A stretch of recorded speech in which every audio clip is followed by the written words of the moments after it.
Guys, we didn't get the chairs out. Are they in here? Oh, that hurts. Yep. I lost.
Hi guys, welcome to Maker Arena. I'm Harley.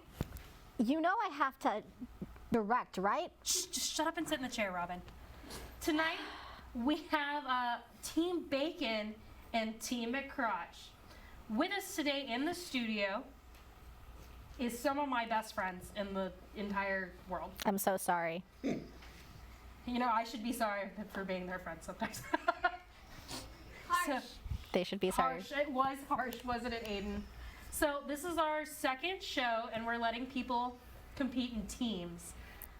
So since it wasn't fair that Miranda or Lyriel got 3 people to her team, we split them up.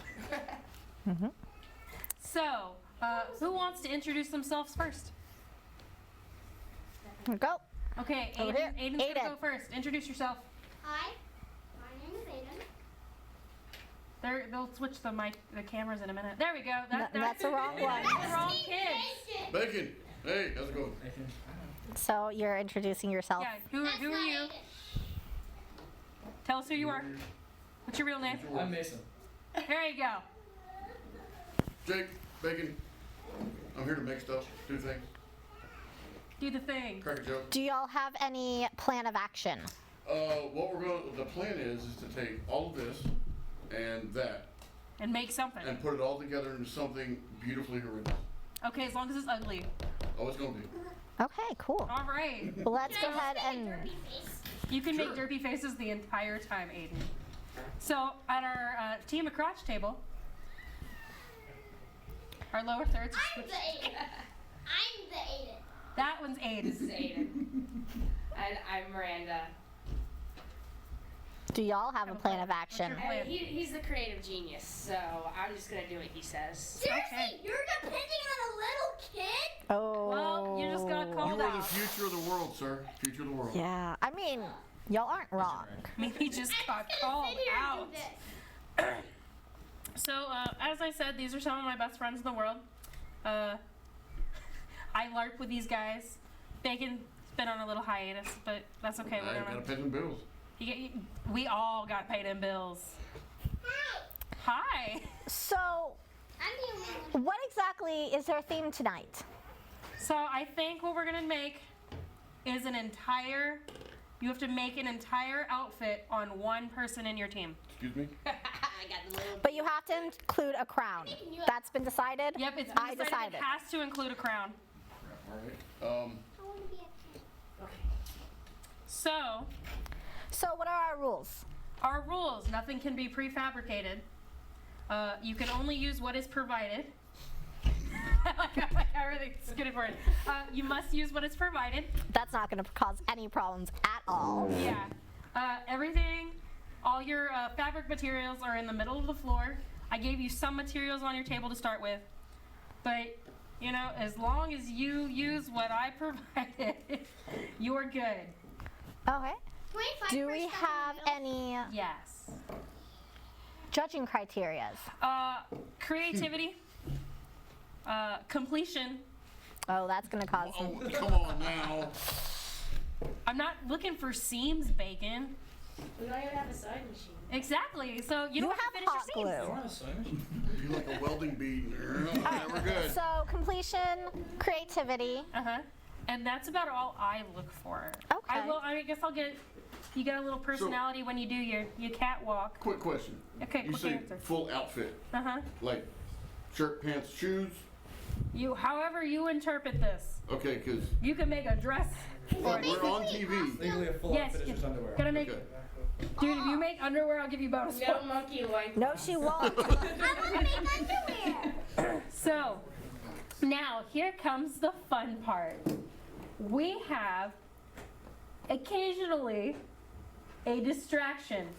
We have some uninvited guests. They come in and they get all up in your stuff. They throw things around. Oh God, I'm confused. Oh, They're God. loud and annoying. Well, I mean, I'm a parent, so I know how to deal with that. Yeah. Nyquil. So here we go. Get over everything, and then we're gonna mess up a lot of stuff. It's gonna be all crazy. This is a bean world. This is my favorite part of the show. Now, each side has exactly. nothing.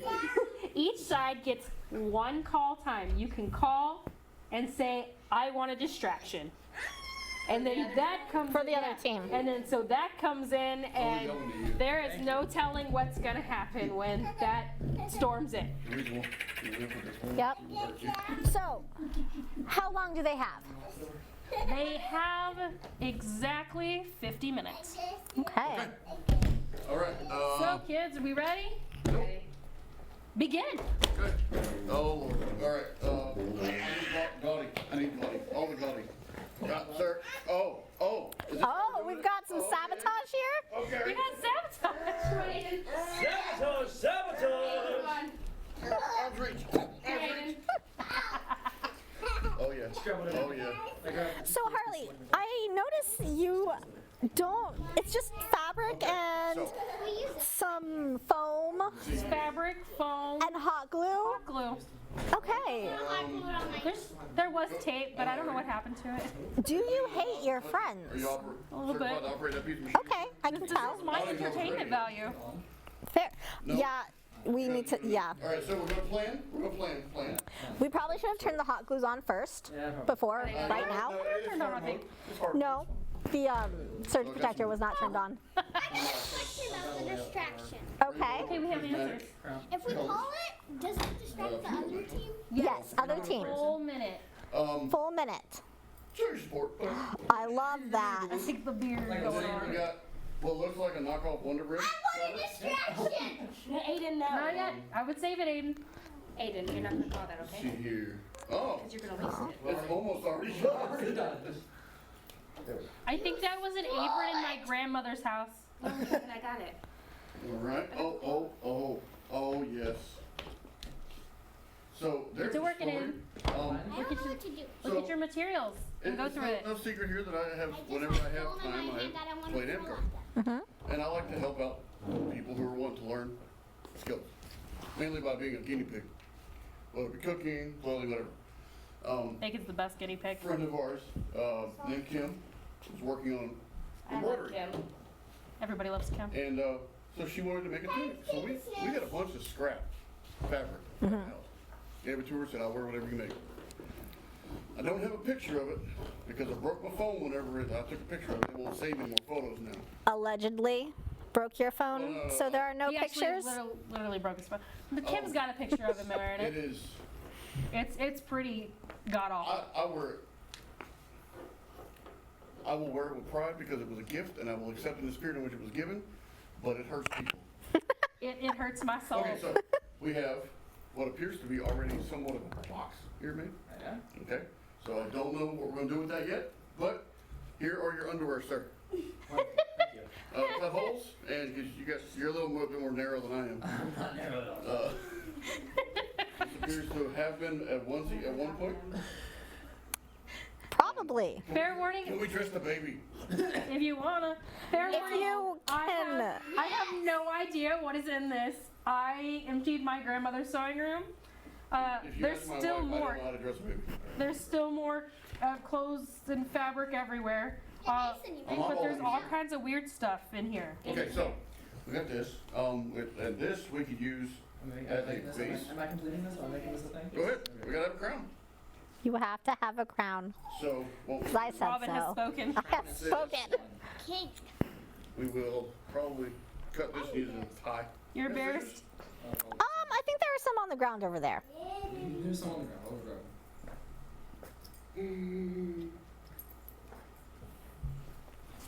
So I'm entertained. what we'll do Yeah. is So, what's your favorite project you've worked on? I like applique projects. Yeah.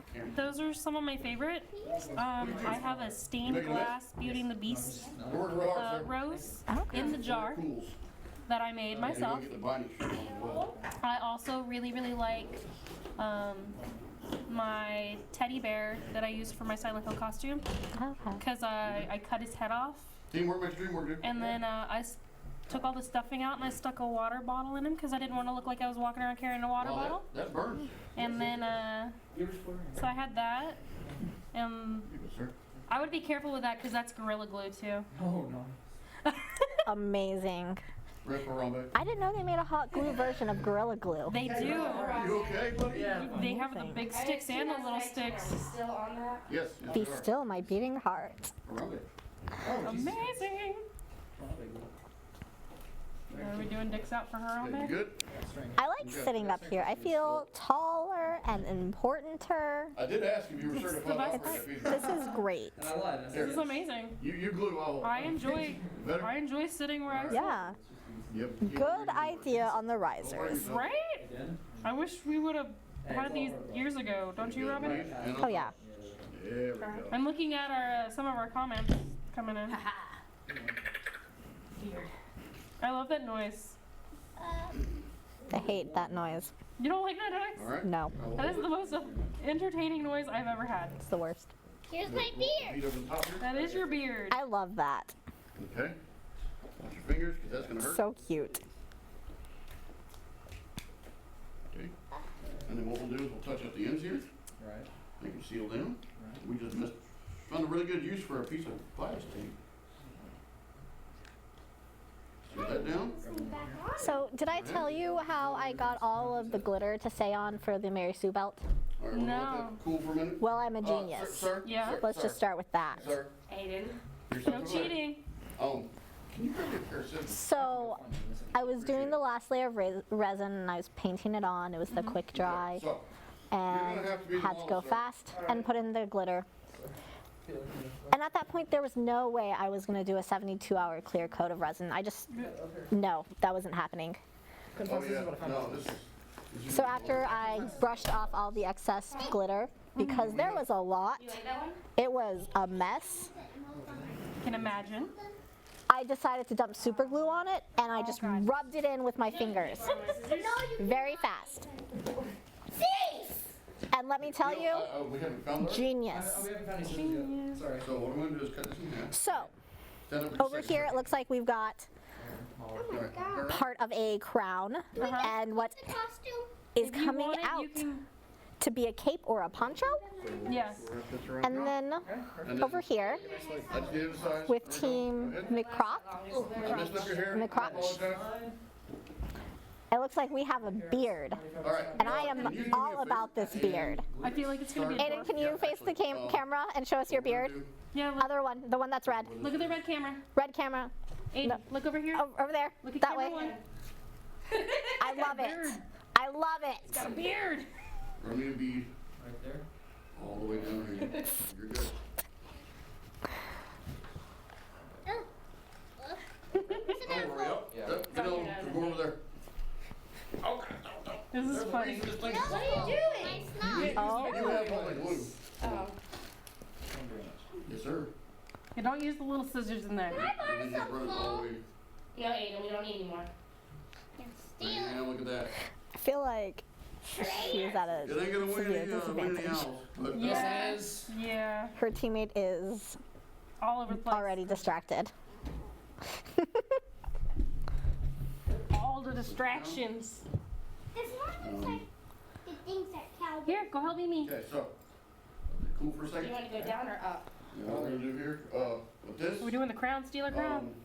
Yes. You're stealing crown. Crown. Wait, you're making a king too? Got Can't you just make a unicorn king? All right, sir. I'm the unicorn king. Unicorns bow to me. That on. I would like that. Roll back. Okay. That's all right. I want a pet unicorn so I can make it stab people with its head. Okay. Why'd you have to ruin it, Harley? You're up for me? Because that's what unicorns are good for stabbing It's people. not bad. All right, we got enough here to start working on some pants. Bacon. Bacon, what's the only good unicorn? A dead one? Huh? What's the only good unicorn? The last unicorn? Right? I can't get Jill to watch that movie with me. She refuses. Pick which fabric? Ooh, sir. Sir. Grandma fabric. I think we found it. Grandma fabrics. That's Just go in the that house. enough to. Yeah, it is. Hey, Just all right. enough. Oh, Okay. you will mess up minutes of work. I'm having. Full minutes of work. Oh. I hope you didn't have plans for that yarn. Who knows? What yarn? That yarn. Oh, okay. I don't know what Okay, you're so- talking about. I've had that yarn What's that? the whole time. The The whole whole time. time. Okay, so let's see if it fits. I mean, you can ask the people at home. They saw it. You know what You want in there, we should Seth? do next time? What about that brown and Instead of even giving them crafts to start out with, just put it all in the center so we have our own like cornucopia bloodbath from Hunger Games. I like this. Oh, look. Fight for I it. like the whole thing. Oh my god, that is hideous. I love it. What's hideous? That Let me fabric. let me get the scissors real quick. I'm gonna make this So thing. just to be clear, all of this stuff looks hideous to you? Yes. Actually, there's a couple pieces I hope like my that. wife sees this, The 'cause red she would one be with the blue proud. bonnets on it is my favorite fabric down the box. Come here. Not anymore. I mean, that's a solid color. You Real dumb can't question. really. Yeah. Y'all got any of them fabric scissors? Got any fabric We don't need scissors? fabric scissors for this. You Should I use rip it open? whatever you got. Okay, so. Use whatever you got. I'm trying, now, for the people who know me, who may be watching this, you might be surprised, like I have not said certain words, I've been told to be good. He has to be good I'm because trying you to- can't to- say the words that George Carlin says you can't say Okay, on so- TV. Mr. Hot Glue Gun, Yes. here, For those at home, we are streaming All the way on down? Facebook as well. right there, okay? And a few other places as well too. We're literally Streaming gonna- everywhere. like this Facebook, whole- YouTube, So run all the way across Twitch. this. Place tight. Oh, yeah, it's fine. Yep. We got It's so cute. It is.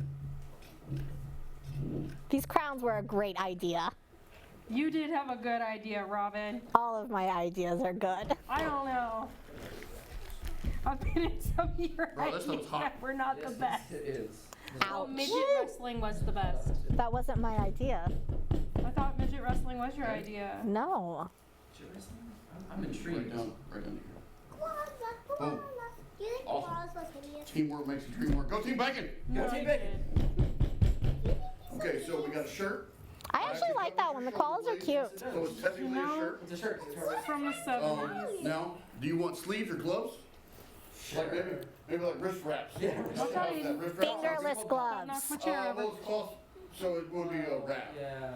We don't have any leather or steel or. Get like- Anyway, all right. So Fingerless gloves. I love fingerless Yeah, mine gloves. okay, we want it to where you can actually take it back off though.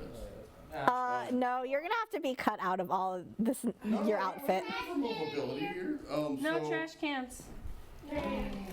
Because what's the fun in trash cans? I keep on throwing this way. All right. Here. Let's. If we're not gonna. Ooh. Sending the link to people because they keep asking, what's our link so they can watch us make a fool of everybody. Oh no! Oh! Yes. Oh! Yes. Yes. Oh! Yes. Oh, Urethra. I mean Eureka.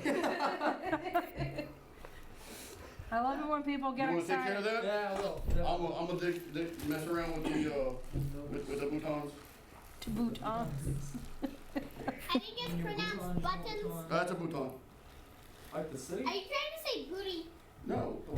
You can't say that on live TV. Yes, you can. You can't say. Hey, kid, let him go. It's fine. He's just a child. He's just a wee little lad. He's did a you wee take the little scissors lamb. in, or did I move I'm them? not a lamb. Everybody's a lamb. I said lad, but Lamb. Harley had a little lamb. Little lambs. Little lambs. I have lots of lambs. Robin's like, this is not my circus. This is not my monkeys. I'm And then supposed to she's be like- floor directing. How am I up here? You're just gonna stay there Okay, so- forever. I But do you here- like the spotlight. don't. But you love the spotlight on Mary Sue. You won't give up that podium for nothing. That's my show. It's different. I think I want to come back and guest judge some more. I had a lot of fun with fan fiction. You want to compete or judge? You guys know my fan fiction. Is there a by chance an adult-oriented version of this? No, she doesn't have an adult-oriented version yet. We're on prime time, guys. What I'm saying is like adult-oriented and like adult length. Oh, No, we're on prime time. we're unfortunately on prime Or time. topics, but okay. You can so how only am I gonna do fade to this? black. I have an idea. Yeah, you can hint at what you're doing. Okay. All right, let's try this out, sir. Oh, a lot of street. All right. Yep. You can hint, but Well, you can't. I don't. You didn't judge last time. You hosted. No, I hosted. I Yeah. want to do that again, and I don't mind judging. Pick this up. Anyone have paper? I feel like you should have things where you should Yeah. make them Or- read it or so if you you can wanna judge do- their grammar. We could. That just so I've seems been playing a lot of mean. Destiny 2, Oh, yeah. and there's an exotic helmet called the Mask of the. I think it's Mask of the Fallen. I'm ready to Boom. Oh, nice belt. Aha! Yes. Not even a belt. Helmet. Crown. It's Whatever. crown. All right. So Okay. Wait, where's the thing? stops copies me. Huh? Where's the thing with that? That is very cute. He's got a belly button. Is he Steven Universe? Maybe. A little bit. There we go. It's Aiden Universe. An inch overlap on the black. So, and make sure that blue cool, otherwise it will rip your hair out. Jeffrey's Oh, dream, You man. want to make it a little loose too. He So, loves stuff like this. My plan here is to have. What was that? Are you okay, child? Demon in the studio. Are you okay, child? He's coughing up a Yeah, I hairball. wonder sometimes. He talks in his sleep. There's He hairballs. is a freaky kid. Says the older brother. Well, beloved of. Oh, beloved. What was up, Dub? Oh, God.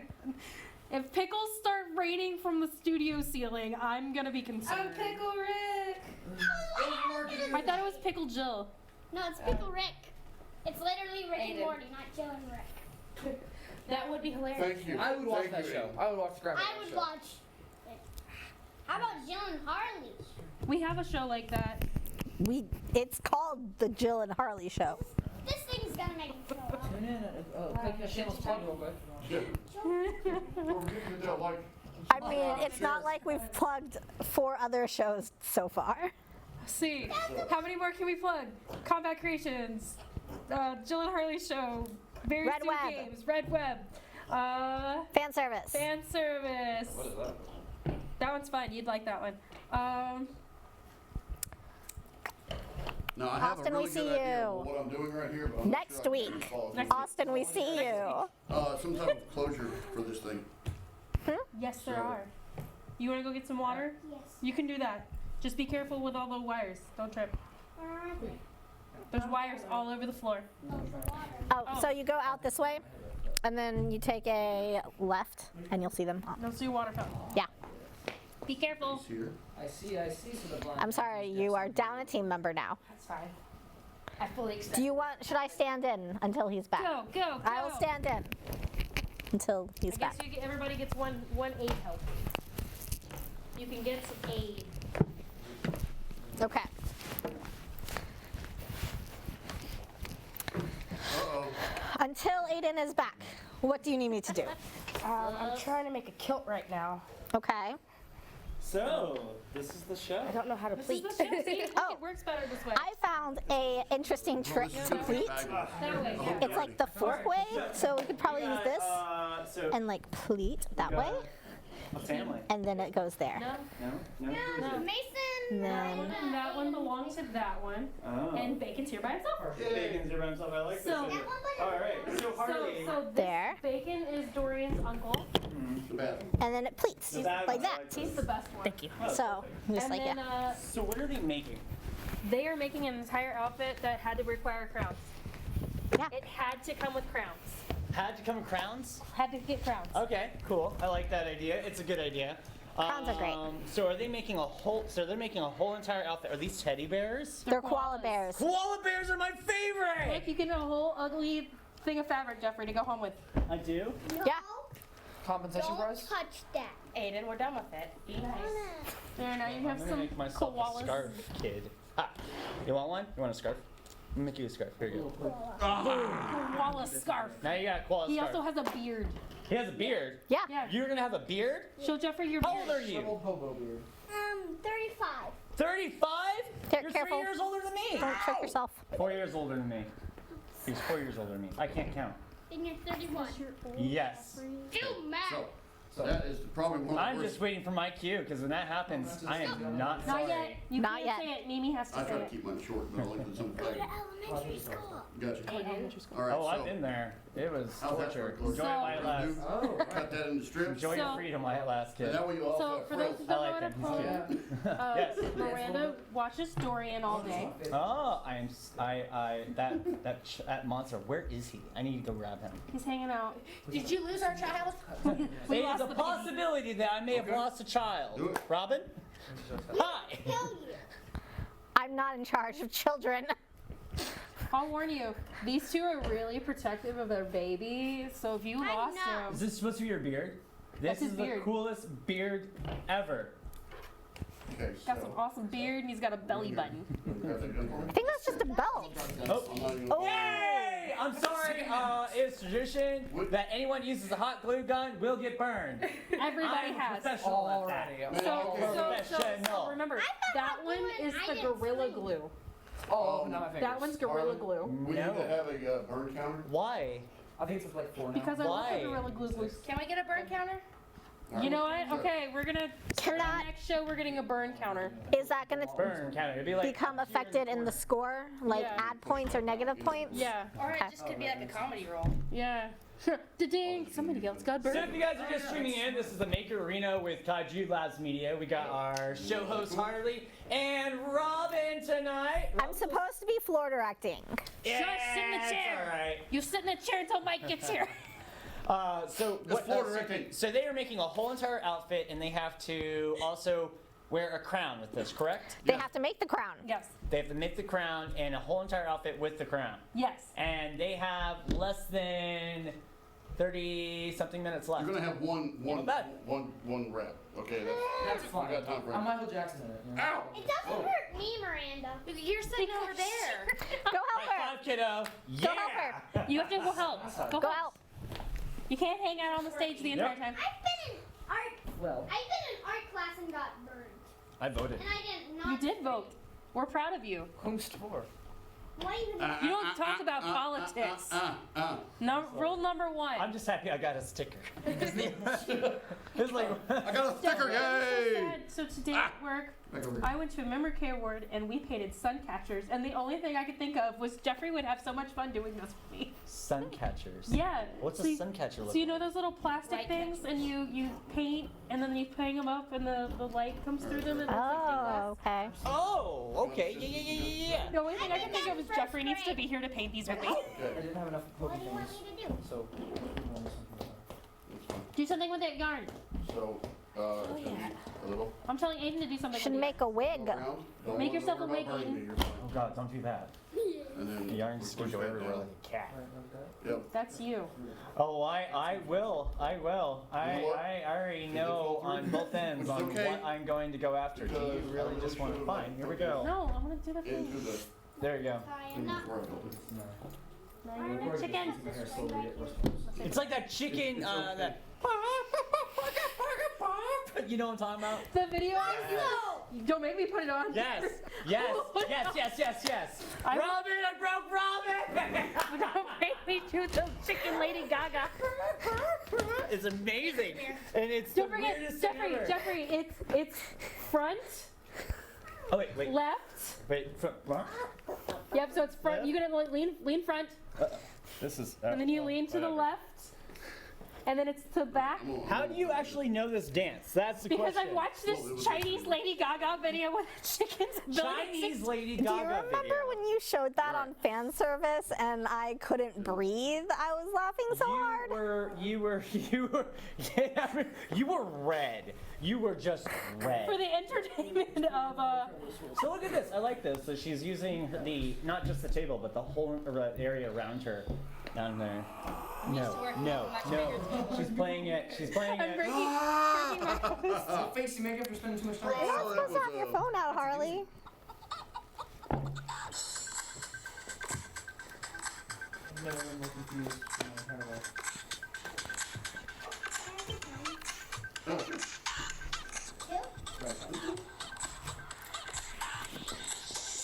Okay, ready?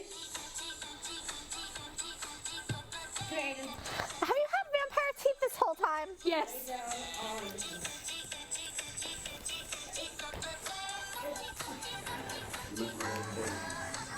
I mean, it could be worse. It could be the yodeling. Yeah. Do it. Right there on the ground. Just a little. There we go. Why am I the sane one? We have You're always the sane one. Yep. How? Somebody has to be the sane one. How? How is that me? Just remember. Can I just appreciate the amount of craftsmanship that's happening on this floor right now? This is amazing. It is really entertaining. That was fake. Oh, This is so you have time to dance. Oh, it calls it obstruction.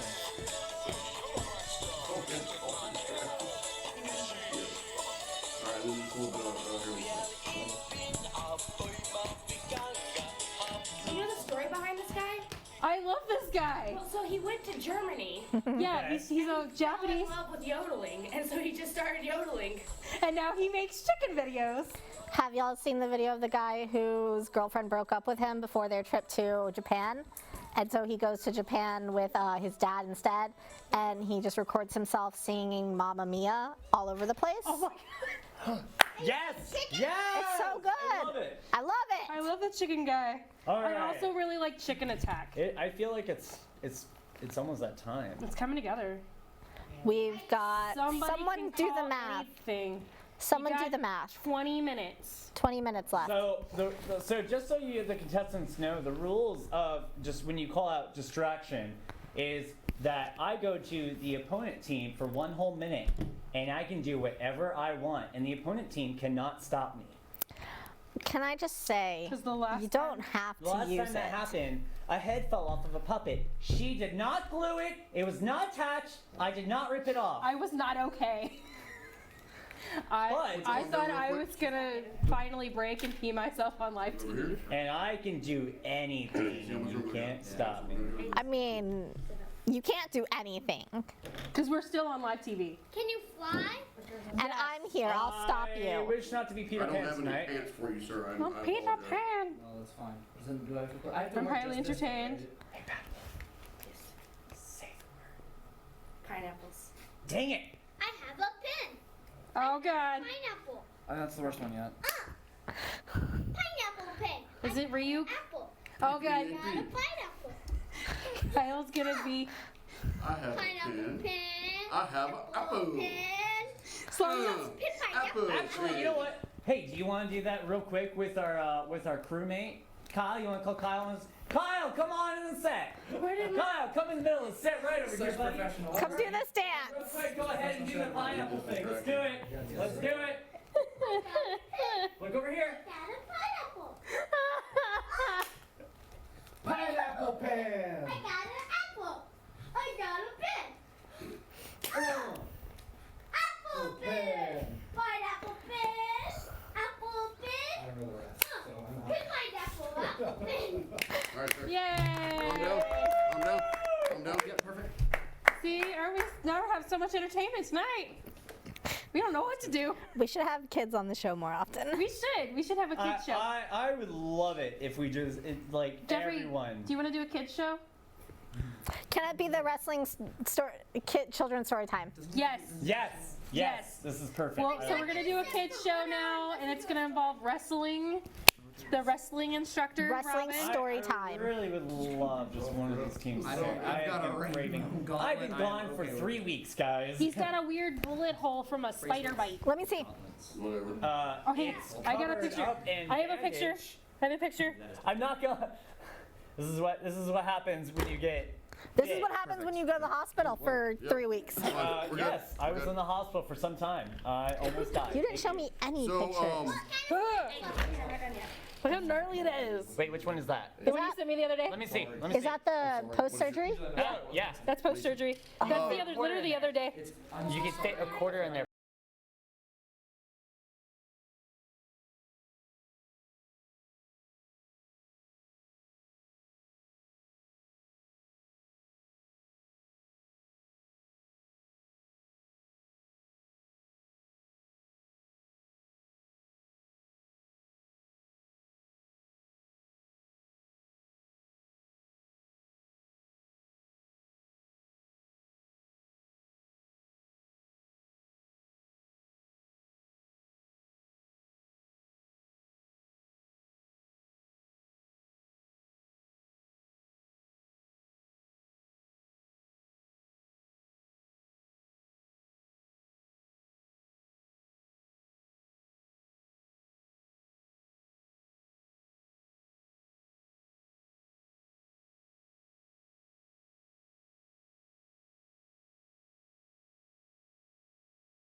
Don't take anything down. Though my Are you fan, anti-LGBTQ? You better turn the channel, chump. get off our show. You ready? Get off our show. Because we're pro-LGBTQ. We're founded. We're all very queer, obviously. Super queer. Super, super cool. I mean, you've got our straight ones, but even Who's then, straight? it's questionable. Is bacon straight? It's questionable. It seems kind of questionable to me. Yeah, it really does, you know. Well, look at that, careful. Oh, look. Is this water sanitary? Oh, I- Jesus. this is, It I really like seems this. kind of questionable to me. If you ask for assistance, I can come help you for 1 minute. No. Or I can come and distract I'm for gonna get 1 a minute. distraction call real quick. You're asking me for a distraction call? Oh, yeah. All right. Oh, is this supposed to be your crown? So we're gonna go ahead and do this and so forth like that. Aiden, Nope, stop. I We can't stop him. And then we just You kinda can't, you're not allowed to stop. And then it's like everything is like this. And then, oh wait, was that the crown? Oh, are you losing everything? What's happening over here? Are you okay? No, no. She's cheating. She's putting things in her I'm taking the scissors. Go for it. This Go is for it. phone. Hello? Hello? Hello? Aiden, let him go. Hello? Hello? Hello? Hello? Hello? You are a menace. Has it been a minute yet? No. No. It will not be a minute. Oh, is this your crown? I'm gonna add to your crown here. We're gonna Is he allowed to do that? Yes. Yes, I can. And I Aiden, will. it's okay, buddy. Oh, sorry. What happened? You threw fabric in his eye. Oh no! We're gonna help you in just a moment. Watch this. First, I'm gonna put this on here, so it's all really cool. Aiden, stop. We can't stop him. Aiden, yeah, it's gonna be great. Watch this, watch I this. bet you put on that arm because this is actually down your arm. Here we go, Aiden. Aiden. Aiden. I think it's been a minute. This would happen, okay? It's gonna be okay. It's all right, Aiden. It's been a minute. Save you. Jeffrey, it's been a minute. All right. Ah! Oh, why? Why? Ah! Ah! Ah! That really hurt. Oh! We will God! then make it fit. How's that? I missed the fun part. I'm all right. You sure? Walk it up, man. You're Yeah. positive. I missed all the comedy. Yeah, you did. You really did. That's what happens when you burn your hand with hot glue. Oh yeah. I just. At least that wasn't the Gorilla Glue hot glue. This stuff over here is like grease. Hey, do you want to burn your hand with stuff? It's fun. Oh, yep. No, That's my favorite. Nope. Ow, Aiden. Aiden. What's up, buddy? High five. Aiden, you have to be big, buddy. You got this, buddy. So, revenge? Yes! Distraction. No. Distraction? Now. Distraction! Nope, you gotta come over here. Oh, I really want to see your crown. No, we're just gonna go ahead and mess with it and everything else like that. What's happening over here? I just don't even understand anymore. Oh, here we go. Okay, so I'm gonna do this. Aiden. And we're gonna He's go helping. ahead. He's helping. He's helping. Wow. Thank you so much. Yeah. Don't worry about it. It's gonna be great. Come here. I need you for a favor. All right, then we're gonna go ahead. I'm not gonna grab those sunglasses because I don't know who those are. Oh, okay. Cut them. Come here. So don't worry about it. I'm not gonna burn you. You're gonna be completely He's gonna burn okay. himself. He's making it better though. He's making it better. No, I'm not. No, I'm not. 30 Oh, you're seconds hot? Is it left. hot? Yeah, that's what A little hot. Oh, It's you're okay. cool. You know what? We can just- That's fine. It's a, That's great. That's wonderful. You might have to make yourself another crown. I don't know. Okay. Don't worry about it. It's Figure gonna it be out. alright, kid. Alright, then, you know what? 15 seconds left. Oh my god, there's bees! Come here! We're gonna do this, and this, and then we're just gonna add things to that and just see what happens. Been 30 seconds. Whoa. Okay. Been a minute. Your minute is up. Minutes up. Oh, is it? Yeah. Minutes up. thank you, sir. Appreciate it. That was a grade A distraction. You helped so much. Thank you very much. Hey, Jeffrey. Don't do that. Oh, we have a Jeffrey. bird counter now. Undo that. You do? Where? By the way, I burnt myself on that one and it's really hurting. It's a sir. bird counter. Perfect. You want to get dressed? Hey, Jeffrey. Aiden, come here. You get to clean this up when we're done. Nope. Nope, you're cleaning. Yeah. Oh yeah. All the extras left. Okay. So we'll go ahead and get. I think I get back got to you. glue on my nose. Well, at least make it look like. Oh, it's on my piercing. I got big glue on my piercing. Who did that? I think you did. Oh, that is awkward. And it's Gorilla Glue. And you got it in your hair. Why is it in my hair? Get your It looks stuff like with glue on it. Hang on, aftermath. Crystal. Oh no, it's terrible. Okay. So, it looks like we have about 10 minutes left. 10 minutes. left, and then they get to tell So they're gonna wrestling story catwalk. time. You're gonna catwalk for us. Now. I'm gonna catwalk this. My own. That's fine. Okay. You're good. You don't need it. You're pretty. This It's is fine. gonna be amazing. Hello. I'm gonna be. buttons on up. You want me to cut a little bit more eye hole in there? Okay. Oh wait, the microphone. Hey, that's my chair. Aiden, get down. Wish I had that idea. I'm just gonna sit He's so pretty. right here. Where's Praise all Makerina. And the crafting gods, please listen to us. Disqualification, no pre-made objects. What? Really? What? Really? After the 26 minutes?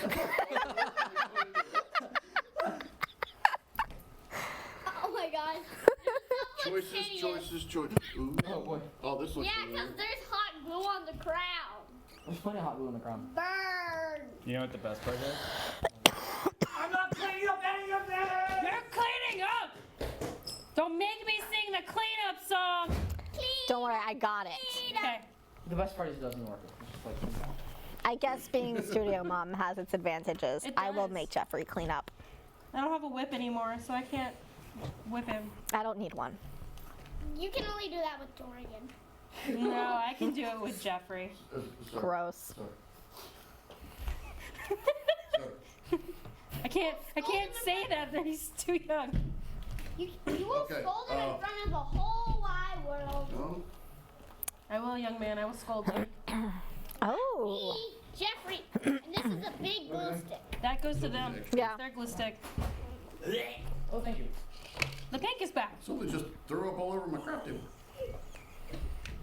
Why did you put lots of hot glue on the cardboard? Ready? 'Cause It's why selfie not? time. Hey, yeah! Jeffrey, I think that counts as a distraction. You have to leave. We're doing selfie time with Harley and Robin. The grumpy face. Miss Grumpy Gills. Yes! It's so great. Hey. Hello? I'm the Grumpy Hello. Gills. Hello! Grumpy Gills. Oh my gosh. You're an enabler. I am an enabler. Here. I need to stop being an enabler. Gross. You're gross. I'm not putting that on my body. The You're Pixar putting it lamp? on your body. Are you the Pixar lamp? Pixar lamp? Yeah, are you the Pixar lamp? Yep. Okay. Good for you. Good for you both. Show us the letter! Who's the letter? You know, in situations like this, I believe Chris on Combat Creation ties him up. Who's got? Oh look, there's so much fabric, Robin. You ready for your tag team? What? Go. Hot tag. No, I'll do it later. There's so much things to tie him with. It'll be an exclusive content Exclusive after a content show. for tying the ties. Not the gumdrop buttons. Do you know the Muffin Man? Yes, I do. Muffin Man. The Muffin Man. Oh wow, there is. The one that lives on Drury Lane? Yes, the one. One that was Well, she's married to the Muffin Man. Man. She's The married. Muffin This is Man. what, Married This to is the for the Muffin distraction. Man. Mine was Little Red Riding Hood. Where's the other distraction at? You only get one distraction. You only get one distraction. Oh, it's watching Sesame Street. Well, he's about to have like a new skull thing. Okay, he's gonna love that. I'll make him wear I it love to that in-ring. wig. That is amazing. Bacon, do you want him to wear that to in-rain? Sure. Okay, I'll make him wear it just for you. Probably won't. Unfortunately, I won't be there to see it. So, Well, I'll still send you pictures. like I have my new schedule, but it isn't. Is that starting a up chicken soon. foot? Yes, yes it is. Where did you steal a chicken foot from? The chicken factory. Why are you asking questions you know you don't have answers Because I do want to know where he got the chicken foot. Hey, what's up? I want to see the chicken foot. What chicken foot? Jeffrey, that counts as a distraction. Come back. No, I'm just sitting right. I want him with us. Oh, Aiden wants Jeffrey. Stop. Just going everything. I'm dressing. Ooh. You know, Gavin is terrified of chicken feet. Is he? I thought he was terrified of aliens. That looks like I think Gavin's scared of a lot of things. to. Jeffrey's afraid of a lot of Where's things. Waldo? Yep. Okay. Let me try some here. Like his head's too big. It'll be all right. He got a big old head. Look, Oh, Oh, yeah. I like that. Him got the big I old don't hair. really have much more flair I can put on, man. I'm sorry. All right, well, we are Shawl? wrapping up. You'll have about 4 minutes left. 4 So minutes left. About 4 minutes. make sure you've got everything on, and any final accessories are being finalized. Oh, for sure. Well, I think Hopefully this you is. guys are going to burn the relics. or I'm gonna burn go the ahead flags. and take my way lead off and leave it to you girls. And may the best crafter. Wait, this is my necklace. Don't you dare stand with it. Well, you better come back and clean. Okay, I'm kind of digging that. Not going to lie. The beard. Yeah. I love It's the so beard. good. On my face, that's okay. See, but like, and this works for people who have like, Stage fright. You are shy. yeah, if works. you're shy, you just, it's I like like a mat. It's a hot glue version of the Mask of the Quiet One. Yeah. Wait for so many hours to get that thing.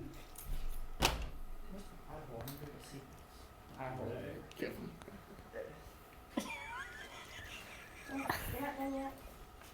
This is what one of our viewers sent. What was it? What did they say? I'm sorry. It says it's It's a picture of Scared of fabric in the closet, and it's scared of Jeffrey. What? It's fabric in a closet, and it says Scared of Jeffrey. I'm gonna tuck it into the. This is hate. Okay, there it is. Scared of Jeffrey. No, this is what. It's fabric in the closet. I am not as acclimated I think it's in the chat. to fabric things as my wife is. Two selfies on a date. Oh yeah. And now we sit and wait for victory. I don't see they 2 minutes got left. a cute kid thing going on too. So And you're it's gonna covered have by to. an ugly beard. It's okay. Yeah, but he has a kill. Oh, well, where's his bagpipe? Legally, if you're wearing a kilt, you gotta be wearing a No, bagpipe. you don't. Oh god, That should be a law. that was amazing. Kevin, did you see that? Let me see your feet real quick. Come here. Ooh, we can make these fake books. In about 7 or 8 minutes. They have to do a catwalk.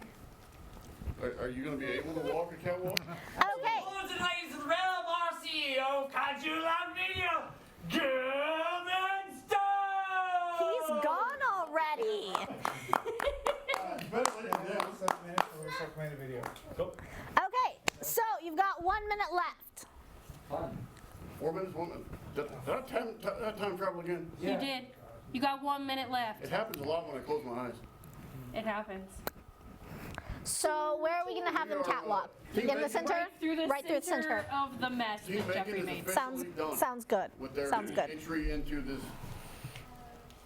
beauty I feel like contest. I'm looking at the back of Pyramid Head, Thank you.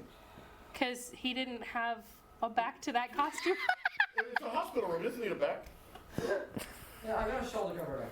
I just thought it was funny, because the first Silent Hill movie, everybody was terrified of Pyramid Head, and then he would walk past all the ladies on the set, and they'd start giggling because the back of the costume didn't have a back. And Amazing. he couldn't wear stuff under it, because the liquid Amazing. latex would catch the clothes. That's hilarious. Okay, that is your time, guys. Come here. So let's go ahead and bring. Team Bacon! Let's go ahead and bring both of our teams to the center. Team So wins. yes, Lacrosse. can we have our What just happened? I can't see anything. All right, have our teams come in the center. Can I throw something? All right. Yeah, here. Yeah, you'll need to direct him. The master of the Yes. quiet one. He's supposed to be quiet. He's quiet. Okay. So, Team Bacon, tell us about your garb. Well, what happened is we found this after we made this, attached it to that, made it look really pretty. Semi-inspired by the master of the quiet one. Anyway, this don't. looks like Wonder Bread. We put on some tribal, what looks to be tribal stuff down here in case he wants to get into a fight. The pink is to show masculinity. And Maybe then he this should is, turn around. he can't. It's Physically. public TV. The shawl is because he's fashionable. And we have Weird cowboy fabric. rodeo cowboy things here. And It's a nice shoulder because pad. He's really in touch with history. Go ahead and do your fancy catwalk if you can. Can you see? You should have squared him. All right, turn around. All right. Well, keep All right. Keep making. All right, let's go ahead and. Team McCrutch. So, of course, we made our crown. We had the little foam thingies, so we just tied that to a headband. I saw this fabric and thought he'd look super adorable with a beard. And he does. So He does. He does. we had he really liked this koala fabric, so we made a little tabard out of it. Here's his kilt. And Swanky. I'm not sure. Oh, you have a little pouch. Yes, he has a little pouch. Cute, and a little I side think we did thingy. leg warmers. I'm not sure. And then you got my favorite And then we have a cape. cup fabric. The 80s cup fabric. Oh my gosh. Walk towards the middle. All right, walk. Do your funnies. All right, come back. All right, come back this way. Now he's hopping. Oh, he's asserting his dominance. He's hopping. Oh, yeah, I should hop. Sir. All right. All right, so am I judging? Yes, you're judging. Oh, okay. I was not prepared to judge today. You're judging and Jeffrey's judging. Yes. Oh, okay. So let's confer. Okay. All right. Are we actually supposed to discuss or just Yeah, do some- we're actually discussing. Okay. Jeffrey? So I really like the embellishments on the crown over here and the cape. Or in the, I like. I kind of like the whole yeah. That's nice. yeah, I like It's really the good. I armband. also like the open. I'm I feel like they got more articles. Like they've got the poncho, the arm sleeve, they've got the crown. I'm sorry, they've got the but shoulder they're- pads. yeah. It's so cute, but I like the 90s nostalgia on this thing. It is very 90s The polar nostalgia. bears. There I is do like the definitely rainbows an on this attention one. to detail over here because you've got the embellishments, you got the leg warmers, you've got the little This one's sash for the buttless. kilt. That's what I like. It's funny. It reminds me of Pyramid Head. That is true. I do like how the mask over here is completely covered right there. I Oh, he also- can see with the little Yeah, bit of I eye. also Okay, good like job. with This the, is a really good job with the beard and everything. I also like that their crown tips are pointy. Can we get I want to come a little bit closer. Yeah, okay. They're Little point and pointy. everything. And then come over here and maybe take a look at this. I feel like your crown is much okay. Cool. I feel like both teams really had different, utilized different kinds of This is a hard fabric. Yeah. Because Well- like we've got tying, we've got hot glue, we've got a lot of different techniques to Oh, yeah. finish off these costumes. So, Are y'all ready to vote? Yes. Okay, we're going to go ahead and just Or, shake your head. Shake your head. I don't know yet. 3, 2. Okay. All All right. right. Can we have both contestants, all Team members. Yes, all teams. in the middle right here? Okay, Robin, let's All right. fancy. Go ahead and look all no, no, fancy. yeah. No. All right. And tonight's winner, and we appreciate everyone for joining us on Make Arena on Kaiju Labs Media. Tonight's winner is. Woo! The guy over here.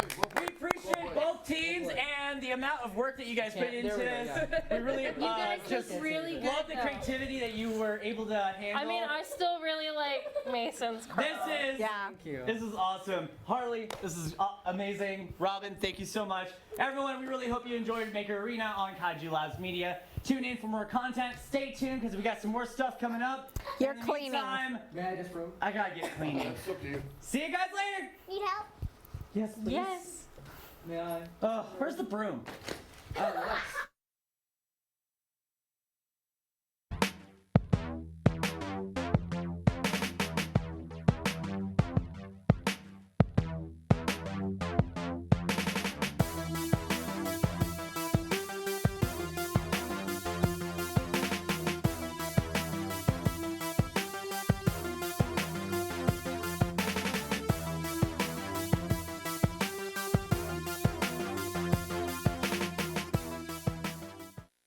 Okay, and welcome back to the Kaiju Lab Block Party, where we're learning to roleplay, and we're going to get started talking about this week's episode after the intro. Welcome back to Learn to Roleplay, the show dedicated to teaching you how to roleplay, not a system, but overall ways of doing it. So, our previous episode was just our intro where we talked about ourselves, basically how long we've been gaming, our experiences in gaming, a convention that may or may not get mentioned later on. Take a shot if it does. Or Savage Worlds. Or Savage Worlds if you'd also, the new drinking game, if we mention Savage Worlds, you get to take a shot. I actually don't advocate that. You will, Yeah. No, we don't want you to die from alcohol poisoning. But overall, this week we are going to be talking about system versus setting. Yes, there is a difference.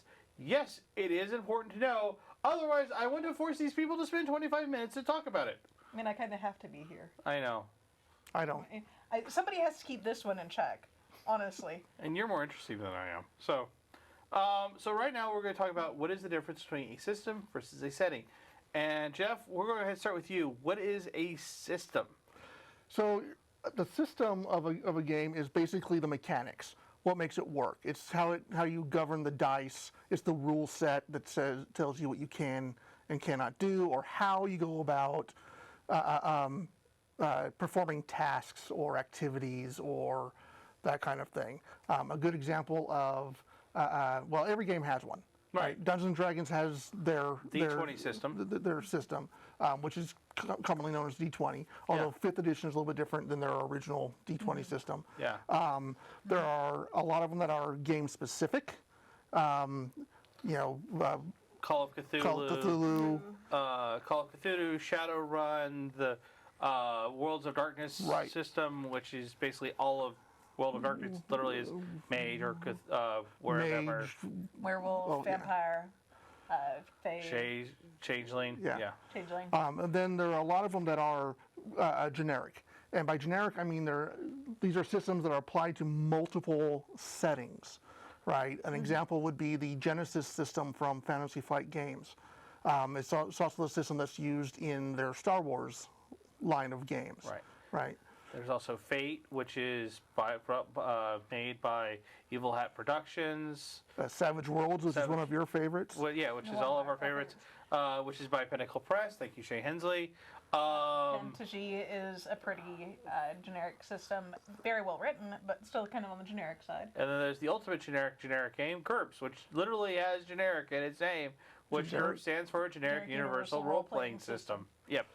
So, with all of that, and then there's the Aegis system. Even I knew that. I'm the baby of the group. But yeah, well, don't forget Hero. That, it's how we resolve conflict, and it's how you put a character to numbers. Is what we're saying. It's just how you build a structure, the numbers, the statistics about your character. How do you describe the character that you'll be playing in this rule set or in this world? In a numerical sense, and not in a physical sense, but we're like, how does an elf function? How does a dwarf function? How does a human function?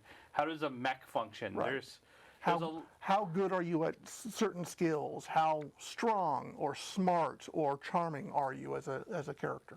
Right. Yeah. And then that gets into the setting, which is Courtney's specialty, actually. Yeah.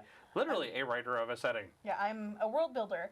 So if I'm going to make this comparison here, a system is essentially the clockwork mechanism underneath the skin of a setting. Setting is literally just the cosmetics of whatever you're playing. Setting is Lordaeron, Teldrassil, Eberron, East Texas University, and Pine Box. Texas. Texas could be a setting. I've savaged Texas history before, and that was really fun.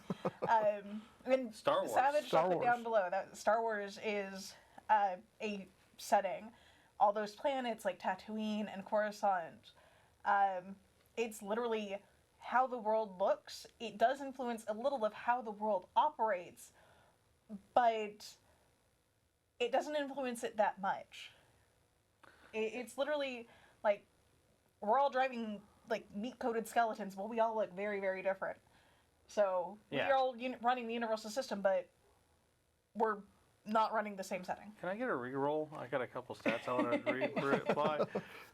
Do you have any bennies left? What? Do you have any bennies left? No. So let me show you the stuff behind us. So we've got Blue Rose. Blue Rose right here. There we are. That is a setting in a system rolled into one, but this setting in it is really well written, and the system for it is the Aegis system, which is kind of what they use also for the dragon. Dragon Yeah, Age. Dragon Age setting. There's D&D, which, as we said, it was a D20 system itself, basically being used for. It's also what kind of Pathfinder and a lot of the what they call modern D20 systems use. Fifth edition, of course, has its own tweaks, but that's because it's D&D, and they like to Wizards of the Coast likes to tweak things. And you mentioned Genesis right over there. Yep. And that's it. That system. It's also Numenera and Feng Shui, which is its own settings. But yeah, basically, so what we're talking about here is how do you roll the dice, and then how do you make Does character? that look like? Yeah, what does your character look like? So it's basically the idea, if we want to put things kind of in also movie terms, is it live action or animated, which is the system, They all have or their is it own a horror, or is it a kid film, which is the setting. So with that, when you guys are first thinking of getting together as a group, and everyone's like, hey, I want to start role-playing, and everyone's all like, okay, we're for this, the first thing you want to ask everyone is, what do we want to play? And then you might want to ask, again, how do we want to play it? So I like to use the example of Naruto, the anime Naruto. Some people might want that character who's those in-depth super missions, or you have to go to this village and kill some bad guys or stop this nefariously evil dude from like destroying another village.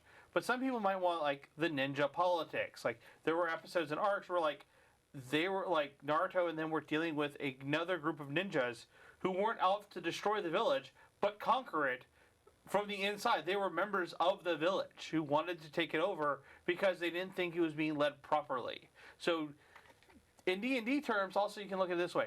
Do you want to be a bunch of murdering hobos who running around just randomly through dungeons, eventually getting to a big point? Or are you more of a group who wants to go on this one singular adventure, maybe taking care of one city, building it up? And another aspect to think about when you're getting ready to select the game you want to play is how technical you want it to be. So I refer to really technical games like GURPS as crunchy. Oh yeah, right? And Because crunchy you spend a lot of heavy. it's heavy. You spend a lot of time There's number a lot crunching, of math involved. and or there are settings that are much more narrative, which would be like Genesis or Thanagy, and a lot of those where the dice tell you how well you've succeeded, but how you interpret those dice is much more in a storytelling narrative fashion. So as an example with Genesis, particularly Star Wars, in Star Wars, every weapon always does the same amount of damage that it's allocated to. A pistol will always do its pistol damage when it hits. Now there are bonuses if it goes onto a super crit or whatever, but that pistol will always do the same amount no matter what. Mostly. There are exceptions to that rule. Again, with anything, there are exceptions to the rules. But Genesis is, it's more about storytelling. It's more about getting the point across. It's not so much worry about, okay, now roll this, now roll this. Where D&D is an example, it's kind of a middle ground because you have to roll to see if you hit. You have to see what you do for damage. If your GM makes you can roll to see how many hit points you get. I generally let people take the average on their D. If you want to take the average, like that's fine. You'll be average. Because theoretically, by level 20, that's what you should theoretically be as an average, if you take all the highs and lows. But with that, ask your players what they want to play, and then ask them how technical they want it to get. Yes, D&D is a nice mid-ground, but maybe some people still find D&D a little too heavy, particularly if you're going to not so much D&D, but like the other really popular one, Pathfinder. Which Pathfinder 1.1... Yeah, Pathfinder 1.1 has a rule that says on a critical success, you still have to see if you successfully hit the guy, even though you made a critical success. Yeah. So on a D20, you hit the max number, and then you have to roll again. Yeah. Now, that is, to be fair, just for first edition. Second edition did literally, as of filming, just roll out just a little while ago. So, so that could have completely changed. So it's also about, as a GM, and I've got to say this, and I think Jeff can agree with this too, as a GM, it's also how you want to make your players feel. Yeah. Setting the mood of the game. How do you want to set this mood? Shadowrun, the wonderful thing about Shadowrun is you have to get a big handful of dice, and you're like maybe having a cup or something. You're like throwing it on the ground, and then you have to like start dabbing it out, and you think, and that makes people feel really badass. Like they want to see lots of dice. Where some players maybe want to see the big die, like the D20 or 2D10s. So depending on how you want your players to also feel through dice rolling and mechanics. As an example, with Savage Worlds, they have edges that allows your character to be slightly better at certain things than other players. And that allows you a lot of scope for making those characters feel more specialized. Where they're like, hey, I might be a gunist, but I'm also a mad scientist who shoots weird oozy gunky stuff at people. So yeah, I use guns, but I also am a mad scientist. Look at my weird Tesla tiles. Yeah, I'm thinking of a certain character that comes to mind. Yes. Also, be aware when you're doing system what the mood of the game is. Right. You know, I'm in the middle of running a Star Wars campaign, and so I'll be using that frequently as a reference. But one of the moods I'm trying to get across is one of desperation, right? The players are desperate to improve things in their world, and I think that's kind of a universal for Star Wars. well, that's just it, you know, and they're trying to improve everything. They were on their own for a long time. Now they've met the Rebel Alliance and starting to work with them a lot more. So it's looking a little more hopeful for them. And of course, the more hopeful it gets, the more I have to throw at them to. The bigger the fall gets to be. Yeah. And with setting also, well, let's talk about setting here for just a little bit. We'll go back to system a little bit, but I think a little bit more foundation, because that's going to be the big thing, is also just on determining what setting you want, how big and how crunchy it is. Make sure you're also kind of using the Naruto example, or using like, I don't know, like any other setting you want to play in as an example, getting that feel right, making sure that you understand what those players want from the story that you're all basically going to be working together playing as. For both system and setting, also take group dynamics into account. Like, if you have a bunch of people who are more prone to being jokey, silly people, that's going to show through in characters just a little bit. Yeah, and you don't, and you want to avoid the more crunchy systems. Yeah, you want to avoid the crunchy systems. You also want to avoid the more serious settings like Call of Cthulhu. Call of Cthulhu. Though bringing some levity to Call of Cthulhu could be pretty fun, in a parody sort of sense. It really can be. Yeah. But with that said, also be aware of the players that you're asking to play. If you have a group of people who may suffer from ADD or dyslexia, or maybe coming from slightly maybe more difficult past in their own lifetime, maybe not having a big crunchy system will work for them, because like asking them to think about, hey, by the way, now do some roll two dice and also do this bizarre math. Right. And maybe that's not their thing, or maybe you have a real technical group. Maybe your group is full of some computer min-maxers. And so min-maxing, just to explain that one real fast, because that would be way too long on the bottom here. Yeah. So min-maxing basically is everything you do is about making that character the best at blank. As an example, the barbarian who puts all those stats on only one thing. Yeah. The archer who is obsessed with being an assassin. Yeah, that worked. Yeah. Min-maxer for you as an example. Well, I think you pretty much said it, right? Someone where you pull down other or ignore other aspects of your character to focus on one area, so that you become the most badass at that one thing, right? And which is, you know, fine if, like, for instance, if you are very battle heavy, and we mostly see this in people who want to do the hardcore fighting games. Yeah. So you'll have a fighter who is very strong and has all these weapon skills, but has no charisma, no agility, and all these other things. That's the one you make talk to the king. Exactly. Oh God, no. But as you're implying there, what happens then is that character is only good at that one thing. And unless that's all the game does, they're going to spend a lot of time being bored. Yes, and that is something we'll address later on how to deal with group dynamics. But one of the things we also want to talk about real fast is don't force a setting to fit a system. You might really like the idea of D&D, or you might like the idea of certain systems, because that works really, really well for you. But I'm going to say right now, I love Savage Worlds, but I would never do a true political, if a gun is fired during a session, it better be 8 sessions in. Like do a Scandal, the role-playing game, not so much for Savage Worlds.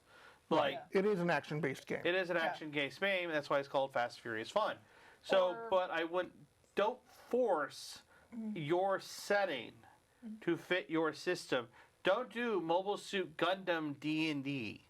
You know, yes, you have all the dice, and yes, there are rules for it, but it may not get the feel of what you're trying to get across. All Mobile Suit Gundam tends to feel like across the franchise. Right. Yeah, it doesn't work with D&D. I'd say Remnants. There's Remnants that literally, or Rifts, has its own giant robots. But yeah, don't force. And this is something I want to talk to you guys a little about also is house ruling. Like, when we're talking about systems and settings and making those connections. And we'll have more in house rules too. Yeah. But this is where we're going to talk about a lot about house rules. Just a little time. House rules? We house rule things only if the actual rule either doesn't exist or is too crunchy or impedes the game too much. Yeah. Right. We try to avoid it as much as possible, but there are a few situations where we might, house rule something just to make things flow a little bit smoother. Right. Like grappling rules on so many systems. Or chase rules in a lot of the systems. Yes. Right. Those. A truly good system will have bad grappling rules. And there are exceptions to all rules, of course, in case someone's like. But also, to me, the rule I always have is make a house rule that does nothing. Yeah. So, as an example, in East Texas University, I have a house rule that says if you're from the South, if you're from Texas, Louisiana, Mississippi, Tennessee, Alabama, Arizona, you have a gun license. Because chances are you had one as a kid. Yeah. You're from the South. Everyone in the South has guns. I'm very, very liberal. I have guns in my house. I'm from California. I have guns. Right. Well, what I'm saying is, like, that's a house rule that does nothing. In the game, there is a rule on having a gun license. It costs money. But in the South, yeah, it costs a lot of money. But in the South, when you turned 18, you got your driver's license, and you got your hunting license, and you got your gun license the same day. Most likely from the same building if you were from a small you actually town. had your hunting license and your gun licenses before you had your driver's license. Yeah, you probably got one before the other, yeah. Right. And that's what we mean by a house rule that does nothing. If you're trying to make Mobile Suit Gundam D&D, and you have to, like, start ripping rules out, and you have to start adding rules, you're not probably... Yeah, you're not, at that point... Go somewhere else. The internet exists. Drive-through RPG exists. There's message boards to everything that can help you. Facebook groups that will help you get there. But never try to make that square peg fit in a round hole. Right. Because mostly, if you have one rules lawyer or one person who has to have consistency and they're gaming. In a lot of house rules cases, you can break that consistency and you can make some really, really broken scenarios, and that's unbalanced. A really quick way of ruining a game. And particularly if you're, with this show, if you're young GMs and young players, that's the easiest way to not want to be part of this hobby. And it's a wonderful hobby to be in, but if you have a bad experience, you never go back to a restaurant if the waiter was garbage. So... You try to avoid it at least. You try to at least avoid it. It's a game. We're all trying to have fun. And telling a story and telling a thing. So, with your guys' setting versus system, what do you think is kind of the most important, recognizing is what your group wants or what your players want? Well, one of the things I think is really important is to talk to your players and make sure you're choosing a setting where you all share a common lexicon, right? Yeah. If I say Imperial Shuttle, right, most people have a good idea. If I say Millennium Falcon, most people know what that is. X-wing fighter. Most people know what that is. Yeah. Right. But if you pull out some of the more obscure things, or you start talking about some of the other things that are in there, they may not know. Or even pulling an obscure series like, hey, I want to do a space franchise. Okay, I want to do the 1980s Battlestar Galactica. Right. Like Something fairly obscure. Fairly obscure, but not even if it's not obscure, like hitting a current generation may not know what that is. Particularly if you're dealing with younger players, or you yourself are younger player GMs, and you're trying to get into it. Don't try to pick something obscure just because it's cool. Yeah. I'm a brown coat. I'm a fan of Serenity. Yes. Right. And Firefly and all of that. And I, for the longest time, ran a Serenity campaign. Yeah. Right. Nice. And I knew that most of the people I played with have seen the show and seen the movie, but none of them were as fluent in it as I was. And so I was making a lot of assumptions about what I was telling them, what their knowledge was, and that common lexicon that didn't exist. Right. And so I had found myself having to explain things a lot more, or backtrack and change things, more because there wasn't that understanding. So making sure you talk to your players and you find a setting where you're all talking the same language, where you share different principles or aspects or perspectives. Yeah. Also, the same thing be held like with Star Wars, or maybe Marvel, or Harry Potter, like particularly Harry Potter. There's a huge difference between Harry Potter movieverse and Harry Potter bookverse. Right. And if you're like read all the books, and once a year you spend a summer reading all the books again, and you're like, hey, I want to do a Harry Potter game, and like 3 of your friends join, and they have not touched one of those books. Yeah. If they pick Ravenclaw and they go for the blue and silver rather than the blue and bronze. Wait a second there. or they don't know that and Draco Malfoy is here because he's one of the big things, and they don't know that in the epilogue of the books he's this really important character who's actually a good guy. I don't know if in the last movie they showed that. They actually did show. I think they showed that in the epilogue. But that's kind of important. So all of a sudden, knowing where everyone's getting lost, and 4 of you know, or 2 of you know how the books go, and 3 of you know how the movie goes, and you can kind of make it work because there's still a shared language. Just make sure everybody's on the same historical page. Right, and Star Wars is very similar too, right? Because there's people who've seen the movies, and have not read any of the other material, or have not seen the animated series. And there's a lot of canon, a lot of story that happens in the animated series, especially Rebels. If you get a chance to see Rebels, it's awesome. Hell, we had that last night. We were doing some. The other night we were talking, and I was telling you about a Star Wars book that I read, where it was basically like a zombie outbreak. Right. And it's like, you're like, wait, that book exists? I'm like, because there was so many Star Wars books. I'd have to look it up again. Yeah. But also more important than just having that same universal language, honestly, is making sure everybody's on the same page as far as mood goes. We've all had those, campaign moments where everybody has had that serious moment, and then there's always that one player that just has to ruin it for everybody because they can't be serious for 5 seconds. When we get into dealing with group dynamics, we're going to be talking about that. So that's one of the big things in addition to system versus setting. Make sure everybody's on the same mood. Make sure you're setting the right mood, and make sure everyone's also on board with the mood. If you're cheerleading and you're like, hey guys, I want to do this Conan the Barbarian level dark, we're like, you better have 4 characters ready because I'm going to be killed.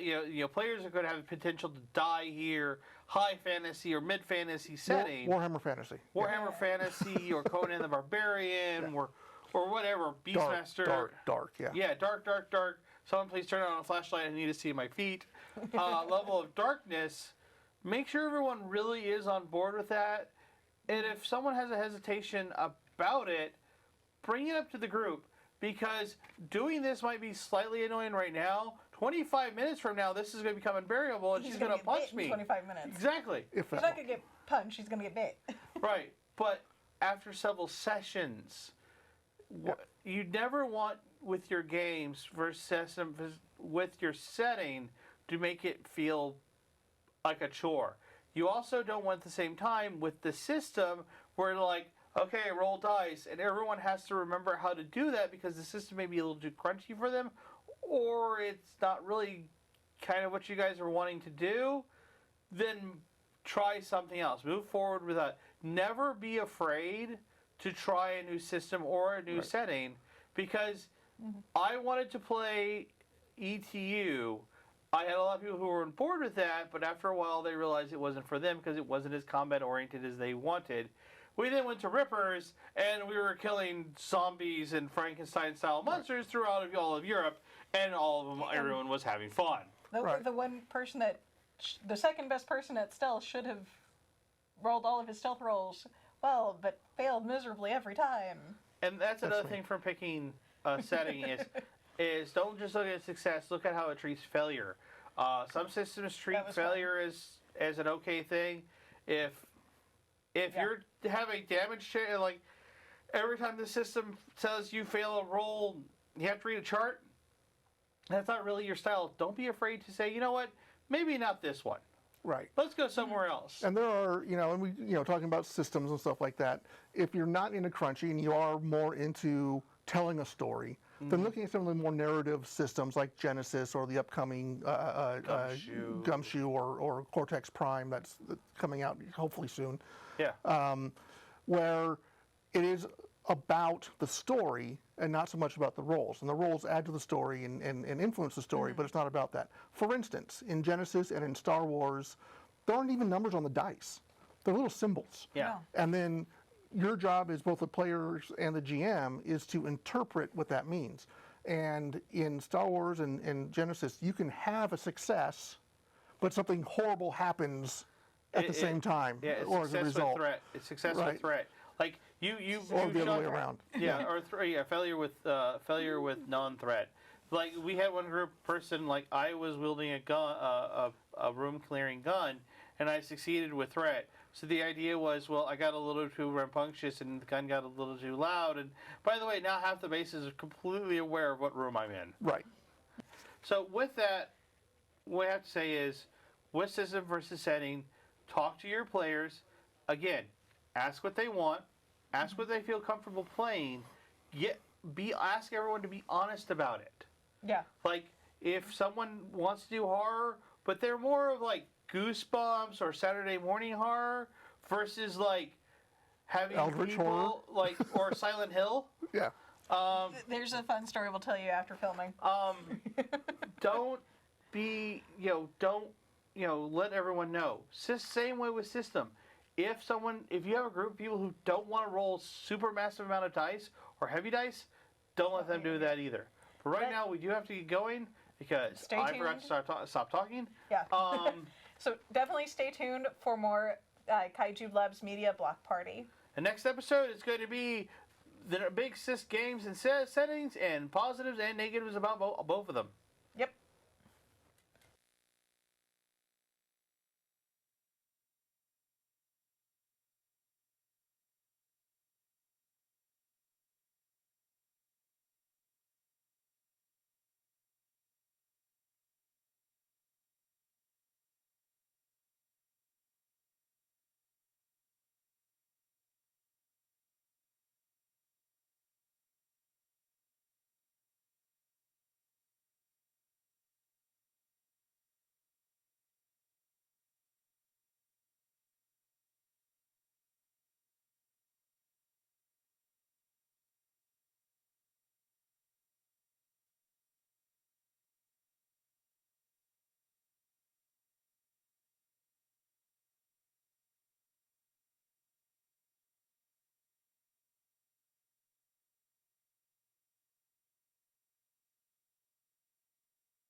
welcome back to the Red Web. I'm your host, Brad West. This is where we talk about comic books and culture and the merging of the two.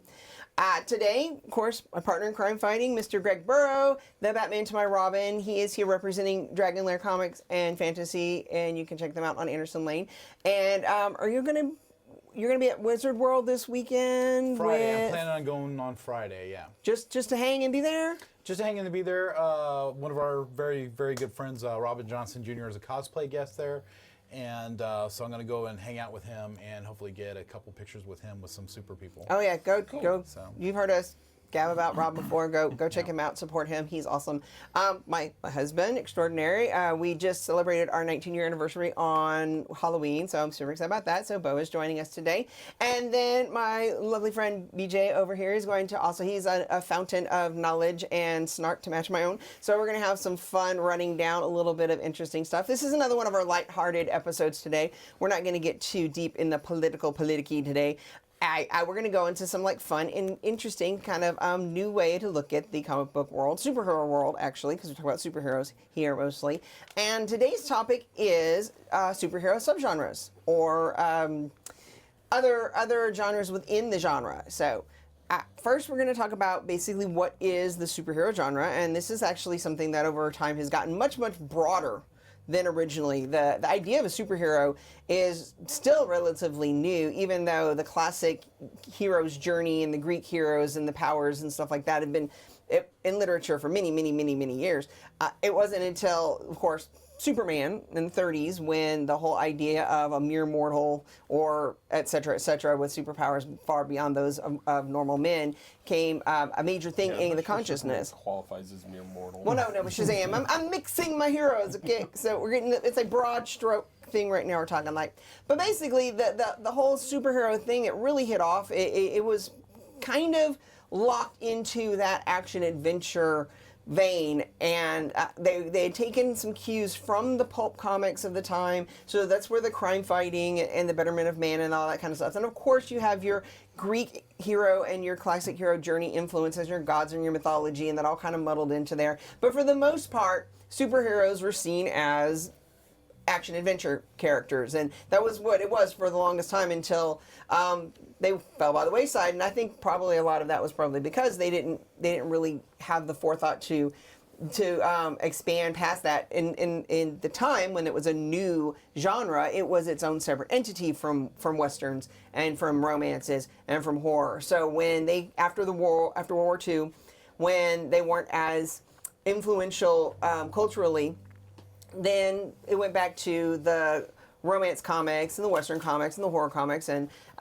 such as that. So, but now we've come and to realize that the genre itself has so many more layers to it, and there's so many more things you can apply to it. One of the things I was talking about before is a lot of misconceptions about comic books is that superheroes and comic books are synonymous, and you still have your layperson, especially people like generations beyond us, who still kind of think that pepperoni and pizza are the same thing. And no, just pepperoni is the most common ingredient in pizza, but pizza can have any number of things on it, and a comic book is not, including pineapple, yes. But but a pizza is not pepperoni, and a comic book is not superheroes. Superheroes is just what people associate with them. Comic books can have their own. There can be horror comic books, there can be romance, there can be western comic books. And they can skip genres altogether. They can be multiple genres, or one comic they're this genre, another issue they're another genre. Just as Batman started off basically as detective comics and quickly became action and adventure. Right. But, so we talk about what's considered the mainly thought of as superheroes, but superheroes themselves have really expanded over the years and taken elements from things. And so that's what we're going to talk about today, is some of the ways that superhero comic books are in their own diversity in the genres. And detectives. We're going to start with detectives. That's what you were talking about. Greg brought up this topic, and I thought it was a great one to go with. And detectives is definitely can technically fit in every single genre out there. I mean, if you start off, there's been Batman issues that have been straight out horror. Oh yeah, Red Rain. Love. Yeah. Red Rain is. Wouldn't you say Batman by Gaslight? Gotham by Gaslight, Gotham yes. by Gaslight. Thank you. Yeah, that one definitely kind of horror. I think I think it's that's more more detective, though, in a way. I think that one's more detective. That one's more crime noir. That's the Batman versus Jack the Ripper. Yeah. Red Rain is Batman versus Dracula. Right. Yeah. And so that one's. And then, of course, there's Batman versus Man-Bat. And there's, of course, several other characters that you could definitely say are horror elements. I mean, I can't think of anything more horrific than Killer Croc. So last week we talked about Marvel's horror characters and their deep well of stuff and where they pulled from their past as a horror anthology company.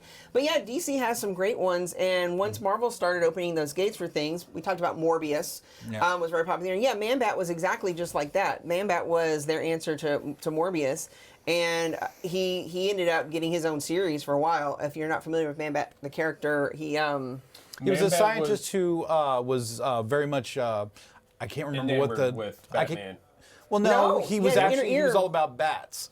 He was a bat scientist, but I can't remember the scientific word for that. But anyways, he was researching bats and tried to give himself bat-like hearing and went too far and basically transformed him into a half bat, half man. But instead of the regenerative or the power, fly, like or the fly. Yeah, instead of the regenerative power, he wanted the sonar.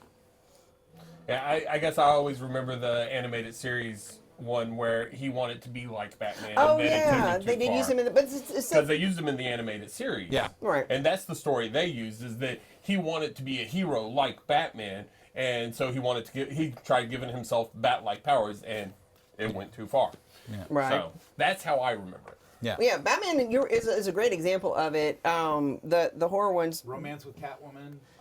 There's been, there's even been Western Batman. There's been, literally, you could go down the line, every single genre you can think of. Obviously with Catwoman and stuff, there's been heist movie. Catwoman herself was just a heist book in itself altogether. And I think that's where they kind of fell. I mean, there's a lot of other things wrong with the Catwoman movie with Halle Berry, but I think what people were wanting, they were wanting to see an actual bad girl Catwoman, and they had this I would love to see a Catwoman movie. To be Catwoman. Yeah. I would love to see a Catwoman movie where she's the good guy in the respect that she's the protagonist of the movie. Yeah, not that she's doing stuff I'm for true anti-hero. I loved Halle Berry. Yes. I thought she was amazing. I think it was the writing and the direction of the movie. Yeah, she did a fantastic job with what she was given.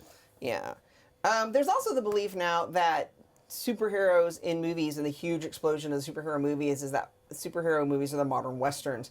And there's always that, I see this daily, that somebody's waiting for the superhero bubble to burst, and they're saying that, oh, well, it's going to be like the westerns. Everybody's going to get superhero fatigue. And I just don't think that's so. I think that because of the diversity of the types of stories they can tell with the superheroes, like I was telling BJ, it's like anything these days can be just like blank with superheroes. That's what Marvel does. Right. When your writers, for not just the books, but for the movies, take advantage of what's offered to them with these characters, you have such a variety that you can do that not every superhero movie has to be an action blockbuster, stuff blowing up. And I think the biggest issue that kills superhero films, westerns, whatever, is writing. And the direction that they go in. And I think right now, the reason why DC movies have been failing so hardcore is that they're not tapping into what people want to see. Wonder Woman was very close to what we're wanting to see. Yes. We're wanting to see the hope and the light, and we're not wanting to see as much dark. Dark is fine every once in a while if written really well. As long as it's written well, Yeah. and it's written character appropriate. Yes, thank you. All right, Batman is nice and dark. I'll give you the character Superman appropriate. is not. Ironically, I don't think it's because that they are not giving people what they want to see. I think that they're trying too hard to get people. They're trying too hard to second guess what people want to see. It's not just the writers. But it's kind of like the There's so westerns. much stuff. Like Sam Raimi, I do not blame Sam Raimi. I do not for Spider-Man 3. No, at all. definitely not. At all. But it comes down to, and this is what Marvel is. I'm hoping they'll get away from. But DC basically, the producers are trying to second guess what people want to see, and they're creating a formula, and they're not taking risks. Yeah. And you have to have the bombs. And I know everybody's waiting for Marvel stuff to bomb just because they want to hate on it. But the only reason Marvel succeeds is because they're willing to bomb. You know, They are taking a lot of risks. I think that like Ant-Man's a perfect example. It was a straight out heist film that just happened to have superheroes. Yeah. And I loved Ant-Man. It was hilarious. It was fun. It was great all the way through. I loved Ant-Man and the Wasp. I love those films, and I want to see an Ant-Man 3. And I'm very glad that they greenlit Ant-Man 3. Very much so. Yeah. and But, That's what to make sure we're not talking over everybody. Yeah, what I was going to say is that I think that there is room in today's storytelling for really good westerns. The problem is that all the westerns that they've been doing are too modern and too gritty and dark and ugly and gritty. And I get that was probably the way it was, but we're watching a movie. We're not wanting to see real life. It's called escapism Yes. for a reason. Well, yeah. The perfect example is the Lone Ranger movie. There were elements of it that I thought were really wonderful, but I thought it was really stupid that he hated guns from the very beginning, and then he didn't use a gun until the very end, and all of a sudden he's a crack shot and he's a crack horseman when he showed no training whatsoever. Right. All of a sudden he's got this superhuman ability, and it was just it was too much. Yeah. I think Lone Ranger is a perfect example. Disney thought that they had the perfect formula and that they couldn't lose, and that's what that ended up being. And also Johnny Depp. No, Jonah Hex. I like Johnny Depp in that film. Jonah Hex was he's hit his Johnny Depp I saturation. have so hit that mark a long time ago. But the last time they actually did a straight up Western hero for Jonah a Hex? movie, and the Josh Brolin one, I mean, they made it like steampunk, and it was so out of place. That's one of the big problems with a lot of the modern westerns. You know, not just Jonah Hex, but look at Wild Wild West. It's like, yeah, Jonah Hex might as well have been just Wild Wild West. Give me Jonah Hex is one of the perfect characters. Give me a western. Yeah. He's a cowboy. He's a bounty hunter. I don't know. When they brought him into... I will say this, there was a Western that came out recently, I want to say in the past couple of years. I can't remember the name of it, but it was like a whole bunch of short stories. If you ever saw The Ballad of Buster Scruggs. Yeah, that was amazing. I love it. I keep wanting to watch that. Really? I watched it. Okay, we're going to go back on that. Did you watch it without me? I thought you didn't want to watch it. I highly suggest that movie. It's really good. It's got a bunch of little stories in it. I know what But I'm it's not a watching. superhero thing, so we're moving on. But anyway, like I was saying though, they brought Jonah Hex into Legends of Tomorrow. Yes, And I loved it. Getting the character right. Because it was great because you got your Western elements, but they did a great story with Jonah Hex because you read him in the books, not much phases him, and he ends up with these people from the future with future tech, and he's just, all right, taking it in and moving on, Right. But that's his character, and that's why I enjoy it, is because he lives in a world of absurd and he knows it. Yeah. So what's just one more absurd? Yeah. Now the big publishers had a lot of success publishing westerns, romances, etc. back before the new Renaissance in the 60s with Marvel. So Marvel had this huge catalog of other characters that they have at different times tried to revive. Now, Friday, I'm going to be at Wizard World Austin Comic-Con myself doing my History of GLBTQ Superheroes panel at 8 o'clock. If you get a chance to check that out with me and my friend Frank that we've been doing for a few years. It's a phenomenal panel. They will complain about Rawhide Kid. Rawhide Kid is one of the ones that we touch on. Some of his original stories were great. What they tried doing with they'll talk about it at his panel. But at any rate, they tried making him, like, modernizing him by saying he was gay when he really wasn't, and they made absolutely nobody happy. And so that was like... The gay people were pissed. Who wants to see a straight movie people about were pissed. Wild West Ghost Rider? Oh, yeah. Yeah. Ghost Rider's another one of those great ones where they took elements from before. Here's the question. And we talked about last time You're with talking the the one Phantom Rider. like they used in the the Nick Ghost Cage Rider movie? movie with Nicolas Cage. No, Are you talking no. from the actual comic books where he was all in white, including the mask? Because I love that outfit. Yeah, I would That's be cool. so down for that. I would love to see a History of Ghost Rider movie. where That would be fantastic. It would have to be an anthology series on Yeah. Marvel's What If. If y'all are listening. I know, especially now that apparently the Ghost Rider series isn't going through. I'm putting my fingers crossed, and I'm hoping that because I know. Gabriel Luna did amazing on that. Get your head out of your collective wherever it is it goes. Yeah. But some other great horror comic superheroes. Again, we're not sticking with I would love comics to see for horror. Werewolf. What's it called?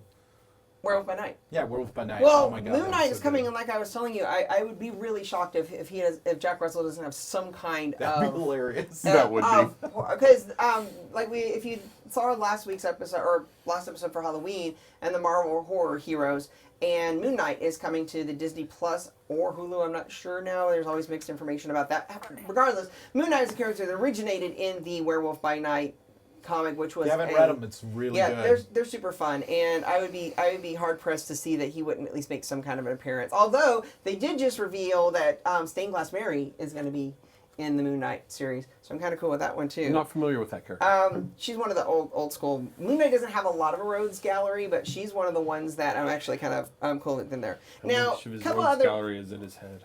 or she could. Well, she actually is in his head, but that's another story. We can go off on a whole other tangent. Blackest We'll have to Night do a Moon Knight and episode. Marvel Zombies. Those were two instances where Marvel tried and One DC of the both. Okay, so I am not a big fan of all the zombie. I was over it pretty much after the first zombie thing. It's just not my thing.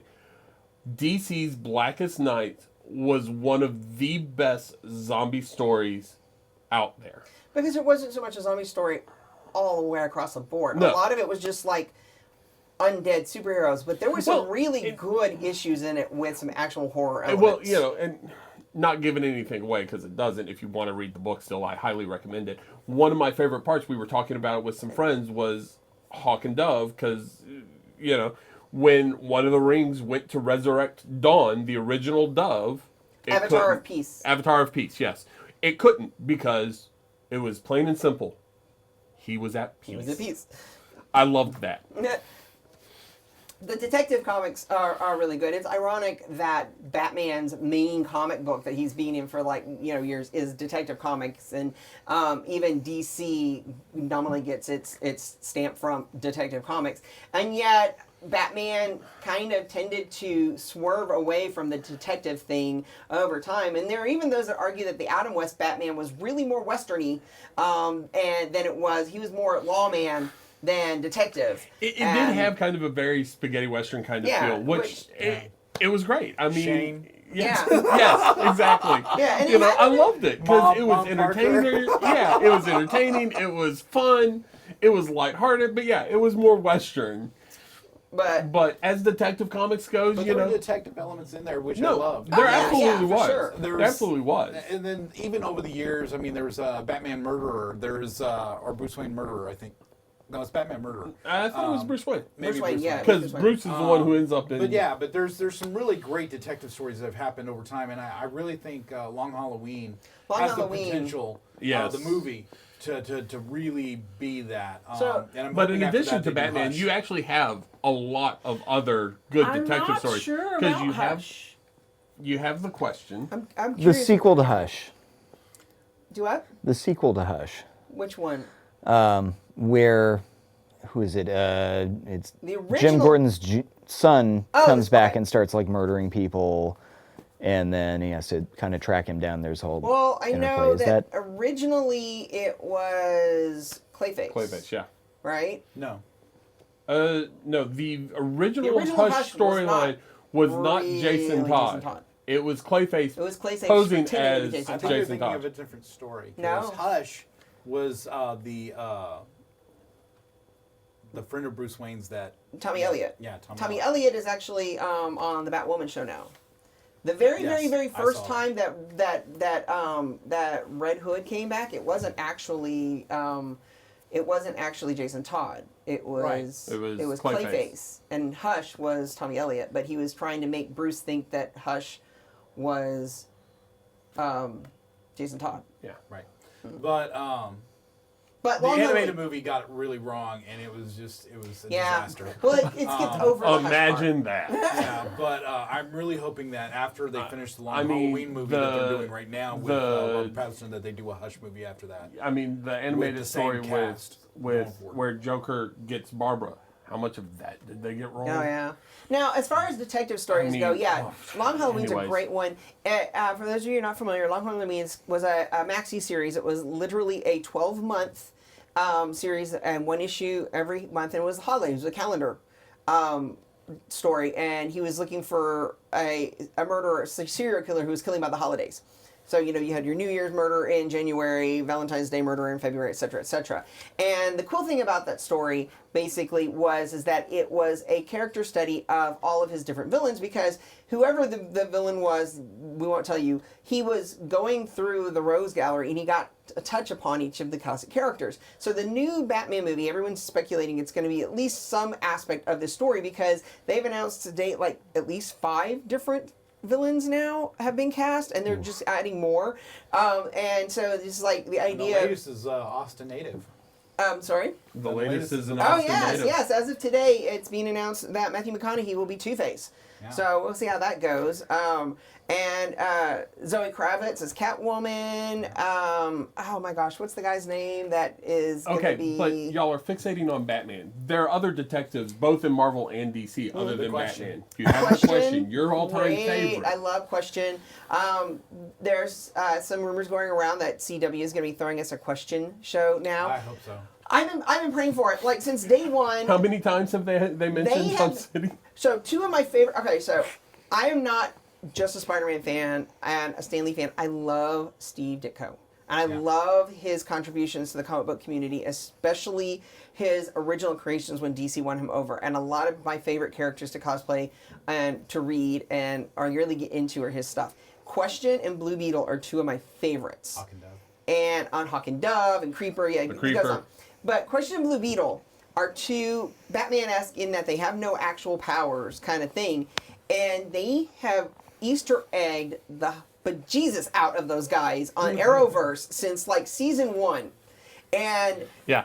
really If cheated you on don't know Blue who the Easter eggs for Blue Beetle are, it's Ted Cord. Ted Cord Kord. Industries. Every time they mention Cord Industries, they're They talking just about the mentioned guy Cord who founded Industries Blue this Beetle. week on the last episode. But they also mentioned Hub City and WGBS and the TV station that Vic Sage works for. I mean, they've made so many other references to the Question, and I've been really hoping to see that. Now, Renee Montoya, who was originally a character on Batman Animated Series, she got translated into the comic book. She eventually took over as the new Question. She's going to be in the Birds of Prey movie. We were hoping that we were going to get Supergirl. the question No, there because that was no, that's right. That was Sawyer. That's Maggie Sawyer. But Bo got them confused too. Yeah, I did. That's Maggie Sawyer. No, but Renee Montoya is going to be in Birds of Prey, so we'll see where that ends up coming. And I would be surprised at some point in the future that Renee Montoya does not end up on Batwoman at some point. Now, however, the veering Question off of that, not only do you have the DC characters, you do have some Marvel characters. For the longest time, X Factor, led by Madrox. I love was X a Factor detective Investigations. agent. That was such a good That series. was a great story. Yes. Except for Jessica him Jones. and- yeah. Jessica Jones. And for those of you who don't know, Jessica Jones originally started out written as Spider-Woman. It was supposed to be Jessica Drew. It was the point in time when she didn't have her powers. Marvel had secretly had plans to bring her back, but not bring her back because it turned out to be an alien in disguise. But that's another story. So Brian Michael Bendis actually like mutated That Jessica backfired on them on the Drew best into way. Jessica Jones. But yeah, definitely because Jessica Drew, her job in the comic books was as a detective. That was her day job too. So that was a kind of a cool one as far as it goes to the detective stuff. A really cool one that did a big lot of popularity in the early 2000s was the Marvel Noir series, where they took everything back to the Pulp Fiction era, did them in black and white kind of colors. There were some really amazing stories that came out of there. The most popular of which everybody should know by now because they won an Oscar. And speaking of Nicolas Cage, Spider-Man Noir. Spider-Man Noir was a pretty cool. It was a great take on Spider-Man. He got his powers from a magical spider totem instead of from a radioactive spider bite, but he was a gritty, investigative kind of... Very... We're going to talk detectives. We can't talk detectives without Dick Tracy. Yeah. Well, Dick Tracy, we mentioned Dick Tracy was kind of one of the influences of superheroes in general. The stalwart. Especially the Question. Especially some of the that Question. bright yellow fedora, that bright yellow jacket, translating to that bright blue fedora and that bright blue jacket of the Question. And all the rogues gallery for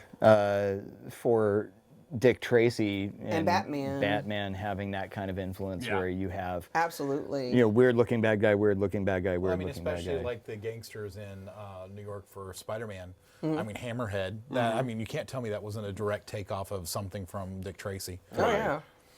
And Dapper Dan and all that. Oh my God, yes. The Even Enforcers. Kraven the Hunter. Yeah. Yep. The detective ones I'll get across there. I do like some of the fun romance ones though. If I hadn't mentioned Patsy Walker in the original romance comic, and she eventually becomes a character named Hellcat. We mentioned last week we were talking about the Hellstorm. Yes. Hellstorm, Son of Satan series is coming out, which is kind of a little bit interesting one to me to see if that one actually goes through. It's being announced, but I just kind of don't really see Disney going full throttle with I'm a Son having of trouble Satan with that TV one. series, but we're going to see how that flies. I'm kind of having trouble with that one because you go back to that horror genre, Son of Satan. He has a giant pentagram on his chest that's on fire most of the time. I'm having trouble seeing Disney really portray that. Yeah. Now, from what I understand, they're going with some kind of a. He's not necessarily the son of Satan. He's the son of a serial killer and cult leader from like the 60s or 70s or whatever, and who claims to be Satan, which I guess is still a little bit dark for a Marvel thing. Yeah, but my thing is, I can see Marvel doing more Werewolf by Night because I mean, Yeah. Marvel, I mean, let's get this straight. Disney loves their horror stuff as long as it's fun. I mean, look at Darby O'Gill and the Little People. Yeah. Look at Yeah. Blackbeard's Ghost. I mean, there's definitely some horror elements in there in the Haunted Mansion. Right. Yeah. But I don't think they would shy away from a touch of horror. If you will. No, But not a touch. But like you said, they tend to do the horror that you can have fun with. Yes, and which I like. As much as I've enjoyed some of the Son of Satan stories, Hellstrom's not really a fun kind of horror guy. Yeah. It is interesting though that I they, am kind of having they an did issue have with that. But that goes back to Patsy Walker. Patsy Walker. Because she was married to She him for a married while. Hellstorm. Wow. That was a really interesting. That's one of the things. So her Hellcat moniker came out. There was another character just named the Cat, and had no powers, just the cat, and had this cat costume. And then she got experimented on and got turned into a tiger person, and her name became Tigra, and she started dating the Beast. And Wait. Patsy. Tiger was Patsy? No, Tiger was the cat. And Tiger gave Patsy Walker from the romance comic her costume, and Patsy Walker took the name Hellcat, which was kind of just like a little bit of a diversion there. But eventually, she actually did marry Damon Hellstorm and ended up going to hell for it and came back to life and ended up having powers and became an actual Hellcat. And then, so it's like all kinds of really fun stuff over there. That's a nice little fun little like super cross genre. So now we've got Which romance I wanna comic see. character Which, becomes horror character, I- becomes detective that character. kind of makes and back me around. hope that they bring that same actress back She was for amazing. that role. Because she was. Yeah. I did not really... It's not that I disliked the Jessica Jones show. I just never really got into it. The couple of episodes I watched, anytime Patsy was on it, I loved her character. She was great. Oh, But her journey through I it. would Oh my gosh, love it to was see dark. an Etrigan film. Oh my Oh god! my God, yes, Now, even that would like be cool fantastic. Etrigan, yeah, that's a really great superhero horror kind of element thing. Because, I mean, you've got your fantasy, you've got your horror, you got Merlin. Merlin. So yeah, Etrigan, for those of the viewing audience, is a character from back in the day known as the Demon, Etrigan, and he was the half brother of Merlin the Magician. And for those of you who aren't aware, Merlin was actually half demon. So Merlin's full demon brother ended up getting bonded to a Knight. Knight? Yes. Jason Blood was a knight? Jason Blood was a And he knight. ended up cursed and he became immortal, and whenever he recited this little limerick, Be gone, the shape of man. appeared the Form of demon it. Etrigan. Yeah. So anyway, so this like demon took his place and was kind of beholden to do good on his behalf. So it was like a demon from hell that was doing good on behalf of this knight. It was it's a cool concept. I liked it. It's for those of you who grew up with the Justice League series, he appeared several times. And in the Batman animated series. Never to better capacity than when there was the Sins of the Youth on there, and Wonder Woman was babysitting baby Etrigan because that was like my favorite thing in the world. Right, that was funny. I liked it when he was demoted to rhyming demon. And he had to speak everything. And in he rhyme. had to speak everything in rhyme. That one just amused the heck out of me.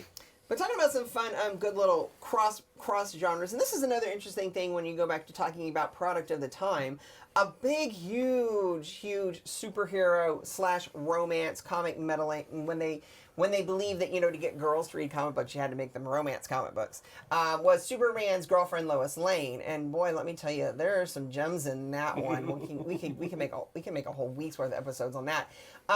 However, it's another example of product of the time. She's got a new series coming out where it's not a romance comic book. The new Lois Lane is straight up detective work, and it focuses on her investigative reporter. It's getting really good reviews. So her new series is pretty awesome. And Superman's pal Jimmy Olsen's out now. And, oh yeah, they brought that one back. And, well, I notice it's not Superman's girlfriend Lois Lane comics. Yeah. Like, right. I would boo them off stage. Yeah. But yeah, there's a lot of really cool ones in there. Night Nurse, that was another one that I thought was kind of fun. We were talking about a lot of modern comic books. The superhero genre can be, blank, but with superheroes. And Night Nurse was one of those instances where they're like, let's get girls to read comic books by putting some romance in it. And they had this situation where it was these nurses had got together and put together this clinic to help take care of the superheroes after hours. But then there was all this drama between them in their daytime life. And it was pretty much General Hospital. They were roommates. They were roommates. It was General Hospital with superheroes. Two of them have gotten actual airtime because you've got Christine, that was an ER doctor from Doctor Strange. Mm-hmm. And you have Claire Temple, who was, in all of the Netflix. Yeah. She was the Netflix Coulson. Yeah, she was the fulcrum on which all of them met. Yes. I always speculated that I thought it would have been cool to have a Night Nurse series. I mean, that whole concept of the idea of them, but not as a romance. I mean, obviously everything is 90210 nowadays. I mean, Smallville and Buffy pretty much set the stage for that formula except for Riverdale, which is just straight up bonkers. But at least there's that romance element. I guess you can call it romance in that. But I thought Night Nurse would actually be kind of interesting, something to see, for Marvel to have guest stars and appearances running through, like Grey's Anatomy, but with superheroes. I thought that would be kind of that would have been fun because you could have had little pop-ins from just about anyone, and as long as some of them didn't remove the mask, you'd never know that it and wasn't Paul, me. I'm saying this out to you personally. You're my hero. I love you, Ant-Man, and I love that you still do TV and you're on Netflix and everything. How is it you never made any kind of even tiny little appearance on one of those Netflix shows? Just like a little. Okay. Maybe he did and we didn't see him because he was too small. Could have been a little one. Could have been a little appearance. But there's those guys. So there's actually a cosplayer that does Thanos, and he puts a little Ant-Man on his costume. Nice. So you have to look for it, but it's there. He's got a little Ant-Man on his costume that's somewhere. Cool. Heading for... No, we're not going to go with that theory. They actually asked him about that in an interview, and he's like, Missed opportunity. They're like, what do you think about this theory going around that you could have saved everything? And he just literally without giving me, well, that was a missed opportunity. I mean, he just doesn't skip it. I think he's hilarious. But, some really bad ones though. They've tried reviving the romance comics every now and then though. One that I remember when I was young, it was called Young Heroes in Love, and I couldn't even bring myself to read an issue of it. I got one of the tie-ins to a crossover or something, and it was just awful. I think it was trying to be some kind of MTV Real World kind of thing or something, but with really lame pastiches of characters. It was pretty bad. Now I know about 10, 15 years ago, around mid-2000s, was Spider-Man Loves Mary Jane. I actually want to say that was probably late 1990s, early 2000s, yeah. But yeah, it was definitely past 2000. It was definitely past 2000. But the Spider-Man Loves Mary Jane and it was fun. It was a really popular one, and it had a good balance of her it had the romantic part, but it actually started giving her more heroic kind of pursuits and stuff, which is leading into now that Marvel is finally reconciling all of the One More Day stuff to their best ability. I mean, they've done some major backpedaling, but we got Mary Jane back proper now. We got Mary Jane About Black Power. time. I finally caught up with everything that happened with Black Cat, so now I understand. Isn't it now so I good? understand. It's so good. Yeah, her brain is fried. So yeah, but Mary Jane, and I got the issue where she gets offered the job and she's the actress that's leading into her new solo. So she's got a new solo series again. Yep. So Amazing Mary Jane. The Pick Amazing it up. Mary Jane. It's fun. So yeah, I'm looking forward to reading that one. So that's pretty cool. And the new issue of Black Cat comes out tomorrow.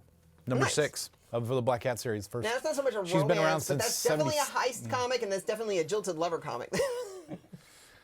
Now, BJ, you were talking about some of the ones you were talking about. There's a lot of good one-shot romance ones. Yeah, so the one that always comes to mind is the wedding of Jean Grey and Scott Summers in 1994. I want to say, what was it? There's this one issue. It's X-Men Volume 2, no uncanny prefix number 30.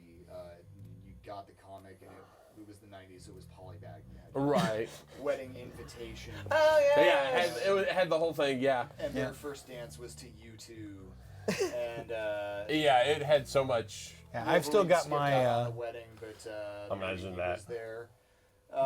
I still have my Spidey heart pin from the Mary Jane and Peter Parker marriage issue in 1986. I'm super jealous of that. Yeah. I'm super jealous of that. I wear it on my lanyard at work all the Good time. one shot. I've still got my Death of Superman Black romances. Armband. Because, you know. I don't One of the things I always want them to pick up on is just before One More Day, they had a Valentine's special with Spider-Man and Mary Jane that was absolutely wonderful, and he makes her a bracelet that shoots webbing. Yes. And Yeah, they never do anything with it. Yeah, they do. They did? Spider Island. I never She saw bust it. that out in Spider Island. It was cool. Was yeah. it? Okay. The So longest Chekhov's gun reveal no, but she totally did. Yeah, she did. It was great.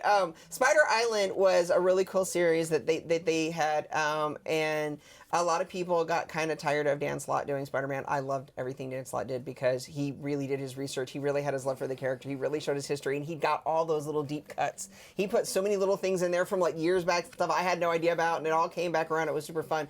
But yeah, Spider I love Island. when writers do that. But yeah, Spider Island, basically one of the villains who had the ability to control people who had previously had any kind of insect or arthropodic infection. So like spider people, bug people, scorpion people, insect people, anybody like that.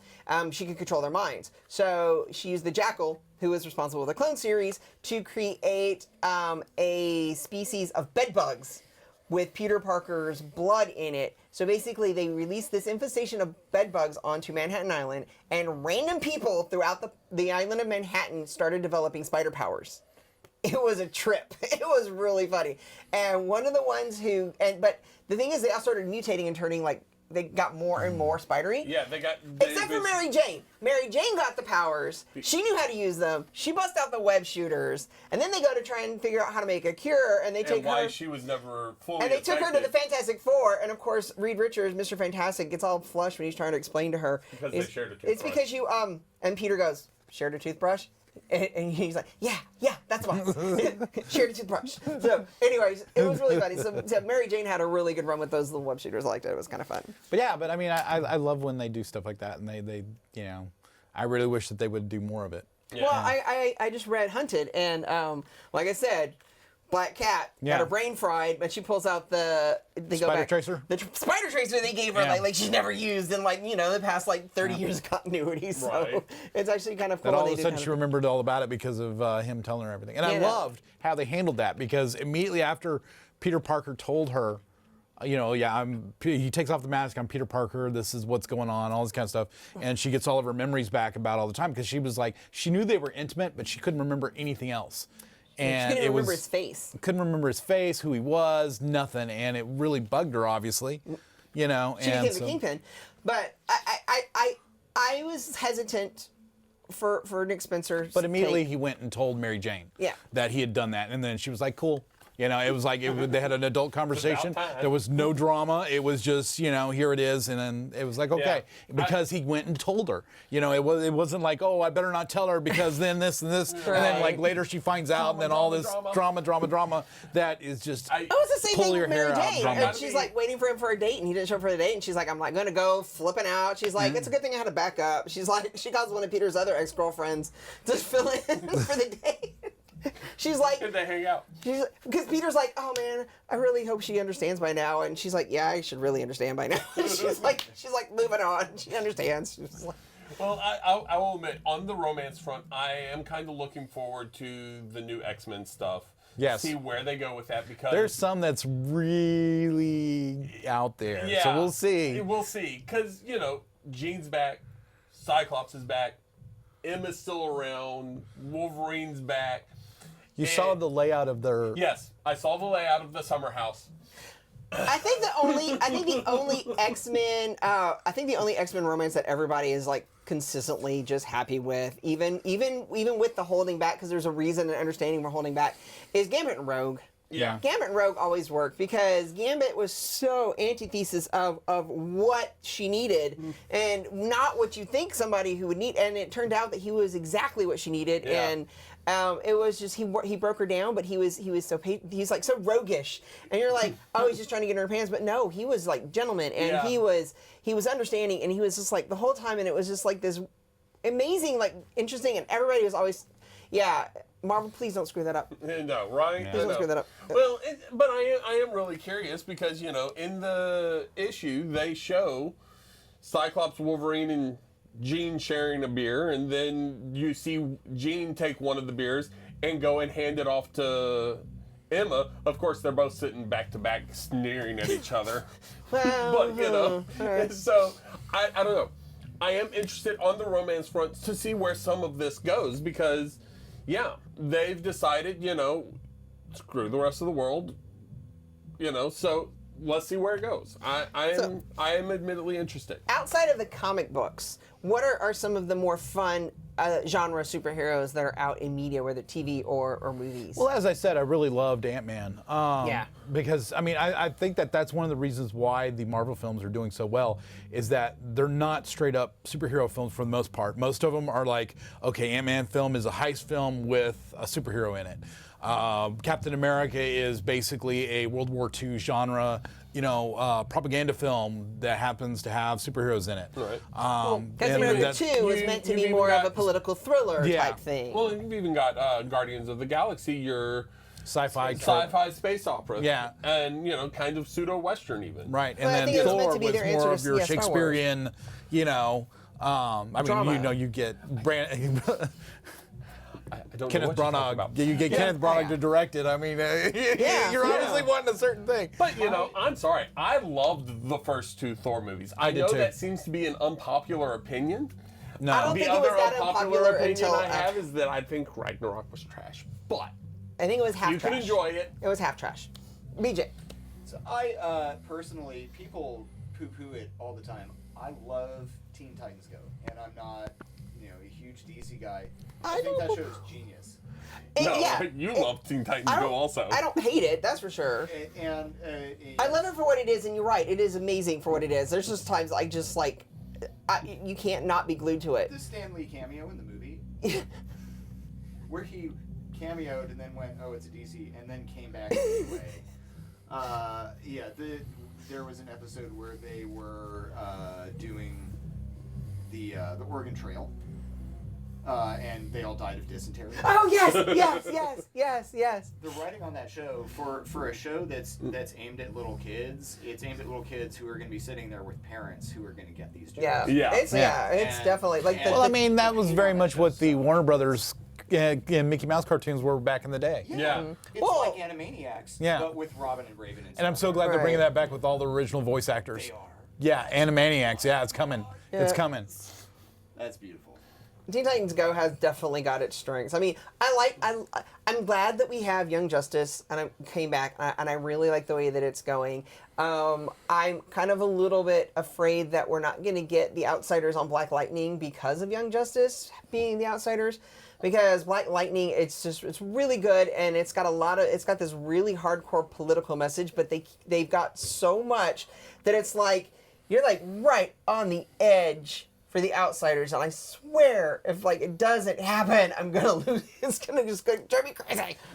What if somebody did? You remember the original Marvels series that came out like yes! Oh my God, that was so where good. It's everybody kind of on the outside watching all the superheroes. Yes, and it's like they're taking the pictures, and it's what the view of the public of the superheroes is from the public's eye. I would watch the hell out of that. That would actually be kind of a cool one. Yeah.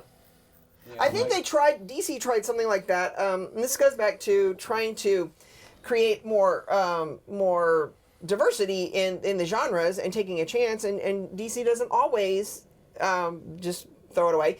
What was the name of the show? Powerless. Powerless, yeah. Powerless. So they tried that one, a sitcom. Alan Tudyk. I mean, and it should have won. It should have been good because Alan Tudyk, but it didn't focus. He's a more or less a periphery character. But yeah, that one kind of could have been cool, I think. Now, what I saw of it, I liked. I didn't watch it all, but I liked what I saw. I just didn't. A couple of times I saw stuff on it, I enjoyed it. You know, you never actually saw Superman, but there was a Superman-like character that they encountered a couple of times. Well, there was the Aquaman episode where they had like the Atlanteans. I never saw that one. Yeah. Well, okay, now I'm going to have to go back and look for that. Every show could use more Alan Tudyk. Yes, I mean, come on. Yes, Doom Patrol is so amazing. I mean, they could dial down the cussing a little bit because it's just, again, it's unnecessary. But it is so amazing of a show. I can't wait. I can't wait to see more of that. And then the cast was solid and everything. It was actually pretty cool. Well, that's one thing that Agents of S.H.I.E.L.D. has kind of excelled at, is taking those different genre moments and doing, like an extended horror bit with the Ghost Rider. Yes, I love those. I love the Ghost Rider elements, and I loved like early on when they were trying to mesh with the movies, especially when they were doing cleanup after Thor: Dark World. And I loved how they. The couple of times that Jamie Alexander came on as Sif. And I loved when they did things like that, where it was like, it was obviously in the periphery and stuff like that. Winter Soldier. Miss Marvel. Oh, they set up for Winter Soldier. Yeah. Well, they are doing the Miss Marvel show, and I was just reading that the casting director is bringing characters over from Agents of S.H.I.E.L.D. Good. Even though, so brace yourselves. Apparently, Jeff Fahey and whoever the previous head of the television division arm of Marvel Entertainment, Marvel Studios, had a lot of disagreements and stuff. So he's kind of said he's bringing over those characters from those other things, and he's going to incorporate them into the movie universe and the Disney Plus universe, but it may or may not be the same storylines from before. For instance, From what I understand, there's only one character that's not making the leap. Two, Iron Fist and Luke Cage. Iron Fist because nobody liked Iron Fist, and Luke Cage because Mike Colter's already got a TV show. No. He's contracted on something else. Yeah. I heard only Iron Fist, but that's yeah, Mike Colter's got a new show that actually it's a horror show. I would have liked cool. to have seen them bring back Iron Fist, but yeah, so many people just did not like him. I really liked elements of Iron Fist. I think that the thing that really killed Iron Fist was the writing. The writing was horrible and the direction. Because, I mean, let's face it, you're not supposed to talk about Kunlun. You're not supposed to talk about the fact that you're an Iron Fist. And that's all he did. That's all he ever did. Especially like when he's in an insane asylum. Hopefully he's smart enough to know you don't talk about things that are kind of not provable in an insane asylum. Stuck in another like alternate world or something. He grew up with adults. It's not like he grew up in the wild with wolves or something. Yeah. And on top of that, I mean, there were several moments where I thought they were going to pick this up and it was going to be fine, but they always missed that beat. But also, like he's all about Zen and everything, but he's the one that's flying off the handle and being enraged all the time. And I'm like, this is totally against and I think that was actually teachings. You're right. I think that was the writers not getting the essence of the characters. When we go back to talking about the influences of other story type genres, for a while in the 70s. kung fu movies are huge. They were huge. You had Bruce Lee and you had Cardane and all that stuff. Carradine. Sorry. It's all good. I'm thinking. I knew who you were talking about. But those were like really big, and so a lot of influences in the comic books came from there, and that's where Iron Fist kind of got his start. And now we're going to be getting Shang-Chi, and who was actually his comic book was The Master of Kung Fu was the name of the comic book. So that's what we're getting. We're getting a straight up kung fu movie. We'll see how that one does. I think the reason that they're getting, I don't think that they're not having Iron Fist because the actual show apparently didn't do that poorly in the scheme of things. Like I said, people are just wanting something to hate, but they were even making fun of them in the Defenders. Yeah, but they're wanting to divert away from that and focus. They want Shang-Chi to be the next thing, so they want it to be their kung fu genre thing. So it's kind of what happens with those things is that when they bring them in, they throw something else away, which is. It's kind of like in the whole, I don't even know if I should be talking about this, but like, for example, they were really trying to push up the Inhumans when Fox had X-Men because they were trying to kill all the X-Men titles and stuff like that to make it to where X-Men was extremely unpopular so that nobody would go see the films so that they could buy back all of X-Men and Fantastic Four and everything. You had the no New Mutants, and that wasn't just a story plot. Yeah, and not only that, they killed off the Fantastic Four comic. They weren't printing any Fantastic Four comics for a while. For the first time in 60 years. My favorite was the merchandising. Yeah. Brad and I actually looked at this. They were reprinting shirts from the 80s that had X-Men and everything on it with all the other Marvel heroes. They were reprinting those shirts without the X-Men.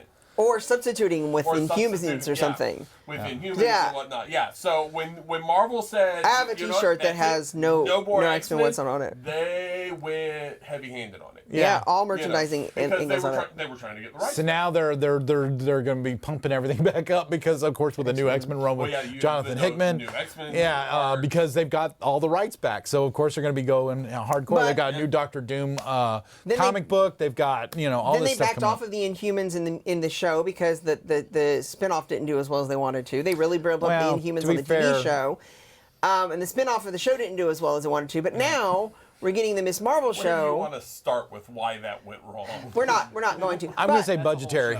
Yeah, it's budget. It was beyond them. It should have been a movie. It should have been originally Inhumans, and had they stuck with this, it'd have been a lot different story. Originally Inhumans was going to be a movie, and then they ended up getting the rights to Spider-Man back. So Inhumans got pushed back and kept getting pushed back. So all these other movies came in so they could make room for Spider-Man and other things. And then they'd already started building them up in the Agents of S.H.I.E.L.D. TV show and everything. And they wanted this property. And like Greg said, they were trying to have them be their new X-Men. And they really wanted these characters in the public consciousness. So they decided instead to push through with a spin-off TV show. And a spin-off TV show did not have the budget that a movie would have had. And the thing is now...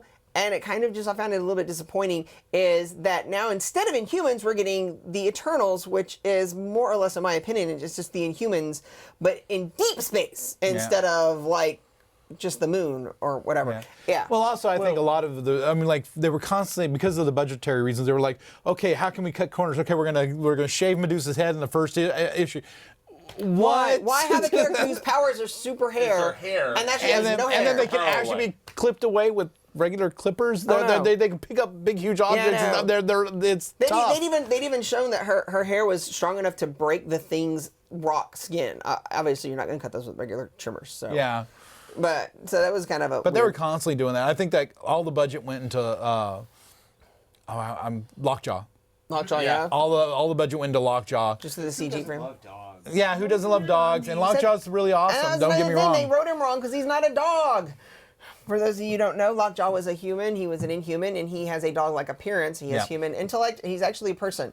But they treated him like a alien dog on the show, which I was very disappointed in. To be fair, they kind of treat him like an alien dog in the comic books these days. Oh, yeah. I think the writers forgot that he's not a dog. I do too. That's always an interesting thing. Well, and then, oh my God, I can't believe I forgot his name because he's one of the ones I want to cosplay. From Inhumans? Yes, from Inhumans. Gorgon. Gorgon, yes. He's got the digigrade legs with the hooves and everything. They give him boots that make his feet look human. Yeah, so he's got digigrade legs. How does his boots make him look like he has human feet? It's a perception filter. Perception filter. Yeah, I everything's like it. That's what we live. We all live in a perception filter. But we've All right. gotten way off subject now. No, I mean these are the genres. A huge subsection of Marvel's genre is the cosmic comic books. Yeah, Fantastic Four took everything from Earth up into space, and for the longest time you had so much stuff. The Guardians of the Galaxy pulls a lot from their cosmic characters.